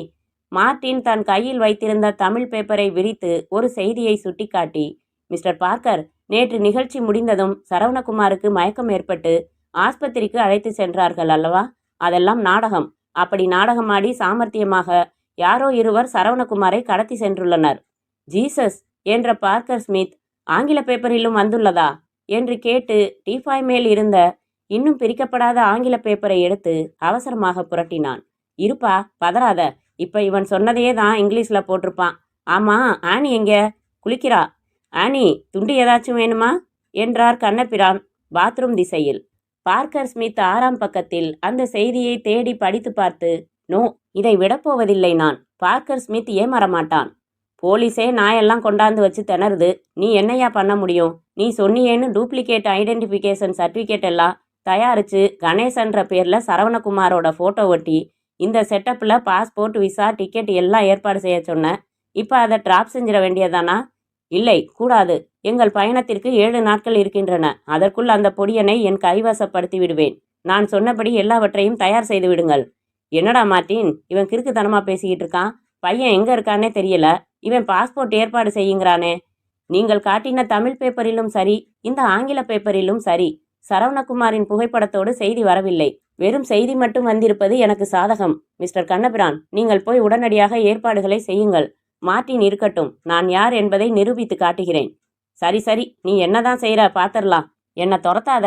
கொஞ்சம் இருந்து குளிச்சுட்டு வர ஆனியை ஒரு பார்வை பார்த்துட்டு போயிடுறேன். விசாரிச்சு பார்த்தியா மார்ட்டின்? எங்கள் பாஸுக்கு உன்னை ரொம்ப பிடிச்சு போச்சுன்னு சொல்லி வச்சிருக்கேன் சார். அப்போ சரி, இன்னும் 1 வாரம் இருக்கே. பாத்ரூமில் இருந்து ஆனி ஒரு முழு கவுனில் வெளிப்பட்டு தலை நனையாமல் குளிக்க கட்டியிருந்த ரப்பர் தொப்பியை கலற்ற, ச, எங்கள் ஊர் பொண்ணு மாதிரி துண்டு கட்டிக்கிட்டு வருவேன்னு நினச்சேன். வாட் என்றாள். பார்க்குறப்பெல்லாம் என்ன வாட்டிக்கிட்டு இருக்க. ஊருக்கு போகிறதுக்கு நாள் வச்சுக்கிறேன் உன்ன. வாட்? அறை சௌகரியமாக இருக்கிறதா என்று கேட்கிறார் என்றான் மார்ட்டின். மிக சௌகரியம். கண்ணபிரான் போனதும் மார்ட்டின் அமர்ந்து, என்ன செய்ய போகிறீர்கள் என்றான். அவனை கையமர்த்தின பார்க்கர் ஸ்மித் செய்தித்தாளில் செய்தியை பேனாவில் வட்டமிட்டு ஆனியிடம் படிக்க தந்துவிட்டு மென்தால் சிகரெட் பற்ற வைத்து கொண்டு காட்டமாக யோசித்தார். மார்ட்டின், போலீஸ் அறியாத ஒரு தகவல் என்னிடம் உள்ளது. என்ன சார்? இந்த கடத்தலில் சம்பந்தப்பட்டது 2 ஒருவர் டாக்டர் வேடத்தில், இன்னொருவர் புகைப்படக்காரர் வேடத்தில். இதில் புகைப்படக்காரர் என் அருகில் ஆரம்பத்தில் இருந்து அமர்ந்திருந்தார். அதனால் அவர் முகம் என் மனதில் தெளிவாக இருக்கிறது. கடந்து சென்ற காரில் மறுபடி அந்த முகத்தை பார்த்தேன். சரி, உங்களைப் போல எத்தனையோ பேர்கள் கவனித்திருக்கலாம். அதை வைத்து என்ன செய்ய முடியும்? போதாதுதான். ஆனால் அவன் முட்டாள்தனமாக ஒரு காரியம் செய்ததை நான் கவனித்தேன். அதுதான் இப்போது உதவப் போகிறது நமக்கு. அப்படி என்ன செய்தான்? நிகழ்ச்சி துவங்கும் முன்பு தன்னை யாரும் கவனித்து விடுவதை தவிர்க்க பேப்பர் படிக்கிற பாவனையில் இருந்தான். இதில் என்ன முட்டாள்தனம் இருக்கிறது? முட்டாள்தனம் அவன் செயலில் இல்லை, அந்த செய்தித்தாளில் இருந்தது. புரியவில்லை. அது இந்தியன் எக்ஸ்பிரஸ் பேப்பர். தலைப்பில் குட் மார்னிங் என்று பச்சை நிற ரப்பர் ஸ்டாம்ப் குத்தி ஓரத்தில் 417 என்று பால்பாயின் பேனாவால் வட்டமிடப்பட்டிருந்தது. இன்னும் புரியவில்லை? இதோ பார். பெரிய ஹோட்டல்களில் அறைக்கு தினம் செய்தித்தாள்கள் போடுவது வழக்கம். ஆகவே அவன் ஏதோ ஒரு உயர்தர ஹோட்டலின் 417வது அறையில் தங்கினவன் அல்லது தங்கியிருப்பவன். இதை வைத்துக்கொண்டு அவனை நெருங்கியாக வேண்டும். ஆனி உற்சாகமாக சிட்டி கேட் புத்தகத்தை எடுத்து வந்து விரித்து கொள்ள, ஆனி, ஒவ்வொரு ஹோட்டல் எண்ணாக அழை. உங்கள் ஹோட்டலில் 417வது அறையில் உள்ள பீட்டருடன் பேச வேண்டும் என்று சொல். எங்கள் ஹோட்டலில் 417 என்று அறையே இல்லை என்பார்கள், அல்லது பீட்டர் என்று யாரும் அங்கே இல்லை என்பார்கள். இந்த பதில் சொல்கிற ஹோட்டல்களாக முதலில் பிரித்து கொள்ளலாம். ஆனி டயல் செய்ய ஆரம்பித்தாள். அத்தியாயம் 14. ஜீவானந்தம் இரவு முழுக்க சரியான தூக்கம் இல்லாமல் இன்ஸ்பெக்டர் நியூட்டனின் கேள்விகளுக்கு பதில் சொல்லி என்னென்னமோ கற்பனை செய்து பயந்து கொண்டு நள்ளிரவில் போலீஸ் நபர்கள் விலகியதும் மனைவிக்கு ஆறுதல் சொல்லி புரண்டு புரண்டு எழுந்து விடிந்ததும் வாசலுக்கு வந்தபோது போர்டிகோவில் நின்றிருந்த காரின் முன்கண்ணாடி மேல் ஒரு பெரிய காகிதம் ஒட்டப்பட்டிருக்க கிட்டே வந்து பார்த்தபோது எழுதியிருந்தது தெரிந்தது. உங்கள் காரின் டேப் ரெக்கார்டரை பிளே செய்யவும். காரின் கதவு திறந்திருந்தது. மை காட், யார்? எப்போது வந்தான்? எப்படி திறந்தான்? அவசரமாக உள்ளே அமர்ந்து பிளே செய்ய உத்தரவிடும் தொனியில் ஆண் குரல். காலை வணக்கம், 5 லட்சம் ரெடியா? போலீஸ் பேச்சை கேட்டு பையனை தலைமுழுகி திவசம் பண்ண போறீங்களா? இல்லை என் பேச்சை கேட்டு பையனை காப்பாத்திக்க போறீங்களா? சொல்ல வேண்டியதை சொல்லிடுறேன். எப்படி வேணும்னாலும் நடந்துக்கங்க. ஜீவானந்தம் சார், 100 ரூபாய் பழைய கட்டா ஒரு 50 கட்டு எடுத்து தூசி தட்டி ஒரு பார்சல் பண்ணிக்கங்க. ராத்திரி 8 மணிக்கு உங்கள் காரில் நீங்கள் மட்டும் புறப்படுங்க. பார்சலை முன் சீட்டில் திடீர்னு எடுத்து கொடுக்க வாகா வச்சுக்கோங்க. எங்கே வேணாலும் போங்க, நிறுத்துங்க, போங்க. உங்கள் இஷ்டப்படி நடந்துக்கங்க. போலீஸ் தொடரலங்கிறத நிச்சயப்படுத்திக்கிட்டதும் என் ஆள் உங்ககிட்ட வந்து சரவணன் சௌக்கியம்னு சொல்லுவான். அவங்கிட்ட பார்சலை கொடுத்துருங்க. வீட்டை விட்டு புறப்பட வேண்டிய நேரம் ராத்திரி 8. டேப்பை அணைத்த ஜீவானந்தம் சமாச்சாரத்தை போலீசில் தெரிவிப்பதில்லை என்று தீர்மானித்தார். இறங்கி காரின் கண்ணாடியில் ஒட்டியிருந்த காகிதத்தை பீத்தார். பங்களாவுக்குள் வந்து மனைவியிடம், இந்திரா, கவலைப்படாத, போலீஸை நம்ப போறதில்லனா, சரவணகுமாரை காப்பாற்ற நானே ஏற்பாடு செஞ்சுக்கிறேன் என்றார். அத்தியாயம் 15. புரண்டு படுத்த சுபா ஒலித்த போனை சோம்பலுடன் எடுத்தான். ஹலோ என்றான் கொட்டாவி நடுவில். பெங்களூர்ல இருந்து ராஜன் பேசுறேன். நமஸ்தே சார். கிஷன் சந்த் போன் செஞ்சாரு. என்ன ஆச்சு உனக்கு? ஏன் இப்படி திடீர் பல்ட்டி? சார், சந்தர்ப்பம் வர்றப்போ சம்பாதிக்கிறதுல என்ன தப்பு? கவலைப்படாதீங்க. 5 கேட்டிருக்கேன். ஒத்துக்கிட்டா பாதி உங்களுக்கு தருவேன். அதெல்லாம் நியாயமா நடந்துக்குவேன். அது சரி சுபா, ஏன் இப்படி பேராசை? பையன் எங்க? பத்திரமா இருக்கான். நீங்க கிஷன் சந்துக்கிட்ட பேசி நம்மால பிடிவாதமா இருக்கான்னு சொல்லி ஒத்துக்க வைங்க. எக்ஸ்ட்ராவா பணம் வருதுன்னா சந்தோஷம்தான் சுபா. ஆனா பேச்சு மாறக்கூடாதுன்னு பார்த்தேன். நீ பிடிவாதமா இருக்கிறப்ப நான் என்ன செய்ய முடியும்? சரி, அப்படியே சொல்லிடுறேன். சொல்லுங்க. கிஷன் சந்துக்கிட்ட ஒப்புதல் வந்ததும் நான் புறப்படுவேன். என்னமோ செய், ஜாக்கிரதையா நடந்துக்க. சுபா சிரித்துவிட்டு எழுந்து பல் துலக்கி செய்தித்தாளில் தங்கள் சாகச செய்தி படித்துவிட்டு குளித்து புறப்பட்டான். ரிசப்ஷனில், நான் 1 மணி நேரத்தில் திரும்பி விடுவேன். அதற்குள் யாரிடமிருந்து போன் வந்தாலும் 1 மணி நேரம் கழித்து தொடர்பு கொள்ள சொல்லுங்கள் என்று கூறிவிட்டு பார்க்கிங் பகுதி வந்து காரை எடுத்தான். ஒரு சர்வீஸ் சென்டரில் நிறுத்தி வாட்டர் சர்வீஸ் செய்ய சொல்லிவிட்டு டாக்ஸி பிடித்து செல்வத்தின் வீட்டிற்கு வந்து சங்கேத முறையில் கதவு தட்டினான். செல்வம் திறந்து, வாடா, அந்த பயலை சமாளிக்கிறதுக்குள்ள போதும் போதும்னு இருக்கு. ரூமுக்குள்ளேயே பெட் பேன் வச்சு கத்தியை காமிச்சு செய்ய சொல்லி 2 பன்னு டீ கொடுத்து தூக்க மாத்திரையும் கொடுத்து தூங்க வச்சுட்டேன். முன் போல கண்ணு காலு கை வாய் எல்லாம் கட்டிட்டேன் என்றான். சுபா சாவி வாங்கி அறையை திறந்து கட்டிலில் கட்டுக்களுடன் சுருண்டிருக்கும் சரவணகுமாரை பார்த்துவிட்டு வெரி குட் என்று பூட்டிவிட்டு, இன்னைக்கு ராத்திரி 10 மணிக்கு மேலே அநேகமாக பையனுக்கு பம்பாய் ட்ரிப் அமையலாம். சரி, என்ன பண்ணி வச்சிருக்க? அதிகாலை 3 மணிக்கு புறப்பட்டு ஜீவானந்தம் காரில் மெசேஜ் கேசட் செருகி செய்தி ஒட்டிட்டு வந்து படுத்து தூங்கிட்டேன். இப்போதான் எழுந்தேன். ராஜன் ஃபோன் செஞ்சாரு. கிஷன் சந்துக்கு சொல்கிறேன்னாரு. ராத்திரி 8 மணிக்கு ஜீவானந்தத்தை பணத்தோட வர சொல்லியிருக்கேன். நீ இவனை பத்திரமா பார்த்துக்க. நான் ஹோட்டல் போகிறேன். எந்த நிமிஷமும் கிஷன் சந்தோட ஃபோன் காலை எதிர்பார்க்குறேன். வரட்டுமா? சுபா வெளியேறி முக்கிய சாலையை நோக்கி நடந்தான். அத்தியாயம் 16. கண்ணை மறைக்கும்படி விழுந்த முடிக்கற்றையை ஒதுக்கி கொண்டு சொன்னாள் ஆனி. மொத்தம் 7 ஹோட்டல்களில் 417 என்கிற எண்ணில் அறை இருக்கிறது. பார்க்கர் ஸ்மித் ஷேவிங்கை முடித்து திரும்பி, மார்ட்டின், இப்போதே நாம் புறப்படுகிறோம். ஆனி குறித்துள்ள 7 ஹோட்டல்களுக்கும் போகிறோம். அந்த குட் மார்னிங் என்னும் பச்சை நிற ரப்பர் ஸ்டாம்ப் செய்தித்தாள்களில் குத்துகிற பழக்கம் எந்த ஹோட்டலில் என்று பார்க்கிறோம்.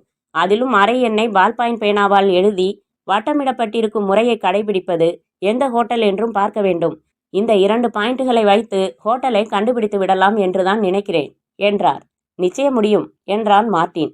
ஆனி, நீ இங்கேயே இரு, நாங்கள் போய் வருகிறோம் என்ற பார்க்கர் ஸ்மித் ஒரு சிறிய சூட்கேஸ் எடுத்துக்கொண்டார். இதில் சில உபகரணங்கள் வைத்திருக்கிறேன் என்றார். நேராய் ஆனி கொடுத்த லிஸ்டில் முதல் ஹோட்டல் வந்தார்கள். பரிச்சயமானவர்கள் போல அறைகள் இருக்கும் பிளாக்கில் நடந்து ஒரு அறையின் கதவை தட்டி, எக்ஸ்கியூஸ் மீ, இன்றைய பேப்பர் இருக்கிறதா? ஒரே ஒரு விஷயம் ரெஃபர் செய்ய வேண்டும். பேப்பர் நீட்டப்பட, இது ஹோட்டலில் போடப்பட்ட பேப்பரா? ஆமாம். அதில் குட் மார்னிங்கும் இல்லை, அறை எண்ணும் இல்லை. ஹோட்டலின் பெயர் மட்டும் கருப்பில் ரப்பர் ஸ்டாம்ப் போடப்பட்டிருந்தது. இது இல்லை என்று புறப்பட்டு அடுத்த ஹோட்டல். இந்த ரீதியில் 4வது ஹோட்டலாக ஹோட்டல் உத்சவ் வந்து ஓசி வாங்கின பேப்பரில் பச்சை நிற ரப்பர் ஸ்டாம்பில் குட் மார்னிங்கையும் வட்டமிடப்பட்ட அறை எண்ணையும் பார்த்து, இதேதான் என்றார் பார்க்கர் ஸ்மித். பிறகு மார்ட்டின் காதருகில் ரிசப்ஷன் சென்று போர்டில் 417 என்ன பெயர் எழுதியிருக்கிறது என்று பார்த்துக்கொள். பிறகு அந்த பெயரை சொல்லி அவர் இருக்கிறாரா என்று கேள். நான் வெளியில் காத்திருக்கிறேன் என்றார். பார்க்கர் ஸ்மித் வெளியே பார்க்கிங் பகுதியில் பிரவுன் நிற அம்பாசிடர் இருக்கிறதா என்று கேஷுவலாக பார்வையிட்டு கொண்டே நடக்க மார்ட்டின் வந்தான். சார், சிக்கந்தர் பெங்களூர் என்று போட்டிருக்கிறது. விசாரித்தேன். அறையில் இல்லை. இன்னும் 1 மணி நேரத்தில் வருவேன் என்று தகவல் சொல்லிவிட்டு போய் அரை மணி ஆகிறது. வெரி குட் மார்ட்டின், எனக்கு அவன் முகம் தெரியும். அவன் காரின் நிறம் பிரவுன். நான் ஒரு மைக்ரோஃபோன் தருகிறேன். ஒவ்வொரு அறை வாசலிலும் மிதியடி போட்டிருக்கிறார்கள். இந்த பட்டன் சைஸ் சாதனத்தை 417 வாசலில் மிதியடிக்கு அடியில் போட்டுவிட்டு வா. கதவடியில் இருக்கும் நூலளவு இடைவெளி போதும். உள்ளே பேசும் நுண்ணிய ரகசிய பேச்சுக்களை கூட சேகரிக்கும். நாம் நம் காரில் அமர்ந்து கொண்டு கேட்கலாம். பார்க்கர் ஸ்மித் கொடுத்த வயர்லெஸ் மைக்ரோஃபோனை எடுத்துக்கொண்டு மார்ட்டின் நழுவ காரில் வந்து அமர்ந்து கொண்டார். கொஞ்ச நேரத்தில் மார்ட்டினும் வந்து சேர்ந்து கொண்டான். சொன்னபடி வைத்துவிட்டேன். இருவருமாக காத்திருந்தார்கள். சற்று நேரத்தில் ஆட்டோவில் வந்து இறங்கினான் சுபா. மார்ட்டின், அதோ ஆட்டோவில் இருந்து இறங்கி போகிறான் பார், அவன்தான் என்ற பார்க்கர் ஸ்மித் தன் சூட்கேஸ் திறந்து மைக்ரோவேவ் ரிசீவரை ஆன் செய்து வால்யூமை குறைத்து வைத்தார். அடுத்த நிமிடத்தில் 417 கதவு திறக்கப்படும் சத்தம், சுபாவின் அலட்சியமான விசில் சத்தம் எல்லாம் கேட்டது. பொறுமையாக காத்திருந்ததில் 17வது நிமிடம் அறைக்குள் டெலிஃபோன் ஒலிக்கும் சத்தம் கேட்டு தொடர்ந்து ஹலோ சிக்கந்தர் என்று குரல் கேட்டு, என்ன சேட்டு, முடிவுக்கு வந்துட்டியா? சந்தோஷம். அழுவாதையா, எனக்கு 5 லட்சம் கொடுத்துட்டு உன் பார்ட்டிக்கிட்ட அதுக்கு மேலே தான் கறக்க போற, எனக்கு தெரியும். ரைட்டு, அப்புறம் பையன்தானே, பத்திரமா இருக்கான், நம்பியா? ஒப்படைச்சிட்டு பணம் வாங்கிக்கிறேன். இன்னைக்கு ராத்திரி 10 மணி சுமாருக்கு காரில் புறப்படுறேன். 6 மணி நேரம் தூக்கத்துக்கு, அதையும் சேர்த்து 30 மணி நேர பயணம். நாளைக்கு பூரா பயணம் செஞ்சு நாளன்னைக்கு அதிகாலையில் வந்துடுவேன். ஊர் எல்லையில் காரோட ஆள் அனுப்புறியா? இது நல்ல ஐடியா. பணத்தையும் அனுப்பிச்சிடு சேட்டு. பையனை கார் மாற்றி விட்டுடுறேன். நம்ம காரு அம்பாசிடரு, ப்ரௌன் கலரு. மாட்டிக்கிட்டு வரப்போகிற நம்பர் TMQ 711. சரி, நீ அனுப்புகிற கார் நம்பர் என்ன? இரு குறிச்சுக்கிறேன். சந்தன கலர் ஃபியட்டா? சரி, நம்பர் MSR 4244. ரைட். கோடு வார்த்தையா? என்ன அது? பயணம் சுகமா? ரைட். நீ சொல்கிற காரில் வர்ற நபர் பம்பாய் அவுட்டரில் வெள்ளக்கர்ச்சி பாட்டி என் காரை நிறுத்துவான். பயணம் சுகமானு கேட்பான். அவங்கிட்ட பணம் வாங்கிட்டு பையனை ஒப்படைச்சிடணும். ரைட், எந்த குழப்பமும் இல்லை. நாளன்னைக்கு அதிகாலையில் ஒரு 4 மணிலேருந்து வெயிட் பண்ண சொல்லு. அட்வான்ஸ் போக 4 லட்சம் நீ தரணும். சரி, வச்சிரவா? இங்கே டேப்பை அணைத்த பார்க்கர் ஸ்மித் பரபரப்பாக, என்ன பேசினா? சீக்கிரம் மொழிபெயர்த்து சொல் என்றார். மார்ட்டின் வரி வரியாக ஆங்கிலத்தில் சொல்ல பார்க்கரின் முகம் பிரகாசமானது. மார்ட்டின், நீ இந்த இடத்தை விட்டு அப்படி இப்படி நகரப்போவதில்லை. அவ்வப்போது ஸ்விட்சை ஆன் செய்து ஒட்டுக்கேள். பதிவு செய்து அவன் எங்காவது புறப்பட்டால் பின்தொடர். நான் டாக்ஸி ஒன்றில் என் ஹோட்டலுக்கு போகிறேன். சில முக்கியமான ஏற்பாடுகள் செய்தாக வேண்டும். ஏதாவது முக்கியமான தகவல் கிடைத்தால் என்னை போனில் தொடர்பு கொள். இந்தா, இது ஒரு எலக்ட்ரானிக் சாதனம். நாம் ஒரு காரை தொடர வேண்டுமெனில் அதில் இதன் காந்த பகுதியை மறைவாக ஒட்டிவிட்டால் இங்கே திரைப்பகுதியில் இடது வலது என்று திசை காட்டுவதோடு உன் காருக்கும் அந்த காருக்கும் இடையே எவ்வளவு தூரம் உள்ளது, எந்த வேகத்தில் எத்தனை நிமிடம் ஓட்டினால் அதை பிடிக்கலாம் என்று அத்தனை தகவல்களும் சொல்லும். அவசியப்பட்டால் உபயோகி. பார்க்கர் ஸ்மித் காரை விட்டிறங்கி ஹோட்டல் வாசலில் யாரையோ இறக்கிவிட்ட டாக்ஸியை அழைத்து ஏறிக்கொண்டு, ஹோட்டல் மரிஜ்வானா என்றார். அத்தியாயம் 17. அறைக்கு வந்த பார்க்கர் ஸ்மித் உடனடியாக கண்ணபிரானை தொடர்பு கொண்டு பேசினார். எனக்கு உடனடியாக 4 லட்சம் பணம் வேண்டும். எதுக்கியா அவ்வளவு பணம்? ஒய் அவ்வளவு மணி தேவை. ஊர் போகும் முன் தந்து விடுவேன். பிறகு பம்பாய்க்கு நாளை மாலை விமானத்திற்கு எனக்கும் மார்ட்டினுக்கும் மட்டும் 2 டிக்கெட்டுகள் வேண்டும். You and Martin only? ஆமாம். ஆனி இங்கே தனியாக இருப்பாளா? வாட்? ஓகே, டிக்கெட் எடுத்துடுறேன். அப்புறம் பம்பாயில் தங்க ரகசியமான இடம் ஒன்றும் சந்தன கலர் ஃபியட் கார் ஒன்றும் தேவை. பம்பாயில் ஐ ஹேவ் பிக் பங்களா, சாவி தரேன். அப்புறம் சந்தன கலர் ஃபியட்டா? என்னையா நீ இப்படி என்ன வேலை வாங்குற? வாட்? சரி, பம்பாயில் நம்ம கூட்டாளிங்க இருக்காங்க, ஏற்பாடு செய்கிறேன். ஃப்ரெண்ட்ஸு சொல்லி டன். எல்லாம் ஆணிக்குட்டிக்காகத்தான். போதும்யா, இதுக்கு மேலே எதுவும் வேலை சொல்லாத. அந்த ஃபியட் காரில் பொருத்தும் வகையில் MSR 4244 என்று எழுதின ஒரு நம்பர் பிளேட் தயார் செய்ய வேண்டும். இது ஈஸி, செஞ்சிடலாம். இங்கேயே தயார் செஞ்சு தரேன். I give it here, you take. நாளை காலை உங்களை இங்கே எதிர்பார்க்கிறேன். வந்துட்டா போச்சு. பார்க்கர் ஸ்மித் ஆனியிடம் சில விபரங்கள் சொல்லிவிட்டு மென்தால் சிகரெட் பற்ற வைத்து கொண்டார். மோவாயை தட்டி கொண்டு யோசித்தார். பிறகு புறப்பட்டு ஹோட்டல் உற்சவ் வந்தபோது ஃபியட்டில் அமர்ந்து புகைப்பிடித்து கொண்டிருந்தான் மார்ட்டின். என்ன அதற்கு பிறகு? ஏதாவது தகவல்? லேசாக குரட்டை சப்தம் கேட்கிறது. உறங்குகிறான் என்று நினைக்கிறேன். இன்று முழுவதும் அவனை விடாமல் பின்தொடர்ந்து ஆக வேண்டும். பையனுடன் அவனை காரில் பம்பாய்க்கு வழி அனுப்பிவிட்டுதான் மறுவேளை. நாம் இருவரும் சேர்ந்து உட்கார்ந்து காத்திருக்க வேண்டாம். இந்தா, இது சிக்னல் பார் என்று பெயர். இதன் இன்னொரு பகுதி என்னிடம் உள்ளது. 1/2 கிலோமீட்டர் விட்டத்தில் நான் எங்கிருந்தாலும் இதன் சுவிட்சை அழுத்துவதன் மூலம் என்னை பீப் பீப் என்கிற சப்தத்தில் அழைக்கலாம். நான் ஹோட்டல் எதிரே உள்ள லைப்ரரியில் இருக்கிறேன். அவன் தன் அறைக்கதவை திறந்து புறப்படும் ஓசைகள் கேட்டதும் எனக்கு சிக்னல் கொடு. நான் வந்து காரில் ஏறிக்கொள்கிறேன். பார்க்கர் ஸ்மித் லைப்ரரிக்கு சென்று ஒரு தடித்த புத்தகம் எடுத்துக்கொண்டு அமர்ந்து கொண்டார். மாலை 6 மணிக்கு அவர் பாக்கெட்டுக்குள் பீப் பீப் என்று ஒலிக்க மற்றவர்கள் அது கெடிகார ஓசை என்று கருதி கொள்ள பார்க்கர் எழுந்து வெளியேறினார். மார்ட்டினுக்கு அருகில் முன் சீட்டில் அமர்ந்தார். ஹோட்டலை விட்டு வெளியேறிய சுபா ஒரு டாக்ஸி அமர்த்தி கொண்டு சர்வீஸ் ஸ்டேஷன் வந்து தன் காரை எடுத்துக்கொண்டு புறப்பட பின்னாலேயே தொடர்ந்தது மார்ட்டினின் கார். அத்தியாயம் 18. நேரம் பார்த்தார் ஜீவானந்தம். 7:50. ஃபோன் எடுத்து, ஹலோ, இன்ஸ்பெக்டர் நியூட்டன் இருக்காரா? வணக்கம் சார். என்ன சார், என் பையனை கண்டுபிடிச்சிங்களா? இல்லை சார், அதான் சொன்னேனே, நேற்று வந்த ஃபோனுக்கு அப்புறம் அவங்க கிட்ட இருந்து எந்த வகையிலையும் தகவல் இல்லை. சீக்கிரம் கண்டுபிடிங்க சார். ஷூர், எப்போ தகவல் வந்தாலும் உடனே சொல்கிறேன் என்று வைத்தார். 5 லட்சம் கட்டின பேப்பர் பார்சலை தன் அருகில் கிடத்திவிட்டு காரை ஸ்டார்ட் செய்து சாலைக்கு வந்தபோது மணி 8. மனம் போன போக்கில் எல்லாம் காரை திருப்பி ஓட்டினார். அநேகமாக அந்த கடத்தல் நபர் என் காரை தொடர்ந்து கொண்டிருப்பான். எப்போது எப்படி என்னிடம் இருந்து பார்சலை வாங்கி கொள்ளப் போகிறான்? ஜீவானந்தத்தின் கார் அண்ணா சாலையில் கலந்து வேகம் பிடிக்க, பின்னால் இடைவெளி விட்டு தொடர்ந்த சுபாவின் காரும் வேகம் பிடிக்க, பின்னால் இடைவெளி விட்டு தொடர்ந்த பார்க்கர் ஸ்மித்தின் காரும் வேகம் பிடித்தது. சிக்னலில் ஜீவானந்தத்தின் கார் நின்றபோது அருகில் உரசினது போல நிறுத்தின சுபா, ஜீவா சார், பார்சலை கொடுங்க, சிக்னல் மாறினதும் திரும்பி பார்க்காம போங்க, பையன் வந்து சேருவான் என்று சொல்ல ஜீவானந்தம் பார்சல் எடுத்து சுபாவின் கார் ஜன்னலுக்கு நீட்டி இருக்கையில் போட்டார். சிக்னல் மாறியதும் சொன்னபடி செய்தார். சுபாவின் கார் வேறு திசையில் திரும்ப பின்னால் வந்த ஃபியட்டில், என்ன மார்ட்டின் இது? அவன் என்ன சொன்னான்? இந்த காரில் இருந்தவர் சரவணகுமாரின் அப்பா. புகைப்படம் பார்த்தேன். இவர் என்ன பார்சலை போட்டார்? சுபாவின் காரில் சாமர்த்தியமாக காரில் பொருத்தின மைக்ரோஃபோன் வழியாக சுபா பேசியதை கேட்ட மார்ட்டின் ஆங்கிலப்படுத்தி, பம்பாய்க்காரனோடு பேரம் பேசினதும் இல்லாமல் பையனின் அப்பாவையே பிளாக்மெயில் செய்து பணம் வாங்குகிறான் போலிருக்கிறது. தொடர்ந்து சென்றால் இன்னும் விவரங்கள் கிடைக்கும். தொடர் என்றார் பார்க்கர். சுபாவின் கார் திருவொற்றியூர் சாலையில் விரைந்து சந்தில் புகுந்து செல்வம் வீட்டின் முன் நின்றது. மார்ட்டின் முக்கிய சாலையிலேயே தன் காரை நிறுத்தி கொண்டான். மார்ட்டின், நான் இருக்கிறேன், நீ நடந்து போ. காரில் வைத்த மைக்ரோஃபோனை எடுத்து அவன் எந்த வீட்டுக்குள் போகிறானோ அந்த வீட்டின் சுவரில் அல்லது ஜன்னலில் பொருத்திவிட்டு வா. சுபா கதவு திறந்து உள்ளே போன 4ஆம் வினாடி மார்ட்டின் பார்க்கர் சொன்னபடி செய்துவிட்டு திரும்பினான். சுபா தன் கையில் பேப்பர் பார்சலுடன் நுழைய விழிவிரித்து கேட்டான் செல்வம். என்னடா, சக்சஸ் தானா? பின்ன இதோ பாரு, 5 லட்சம் உன் வீட்டிலே பத்திரமா வையி. நான் பம்பாயிலேருந்து திரும்பினதும் வாங்கிக்கிறேன். எங்கே வைக்கிற? ஸ்டோர் ரூமில் பெரிய அரிசி ட்ரம் இருக்கு, அதுக்குள்ளே வச்சு மேலே அரிசி கொட்டிடுறேன். எப்போ வருவ?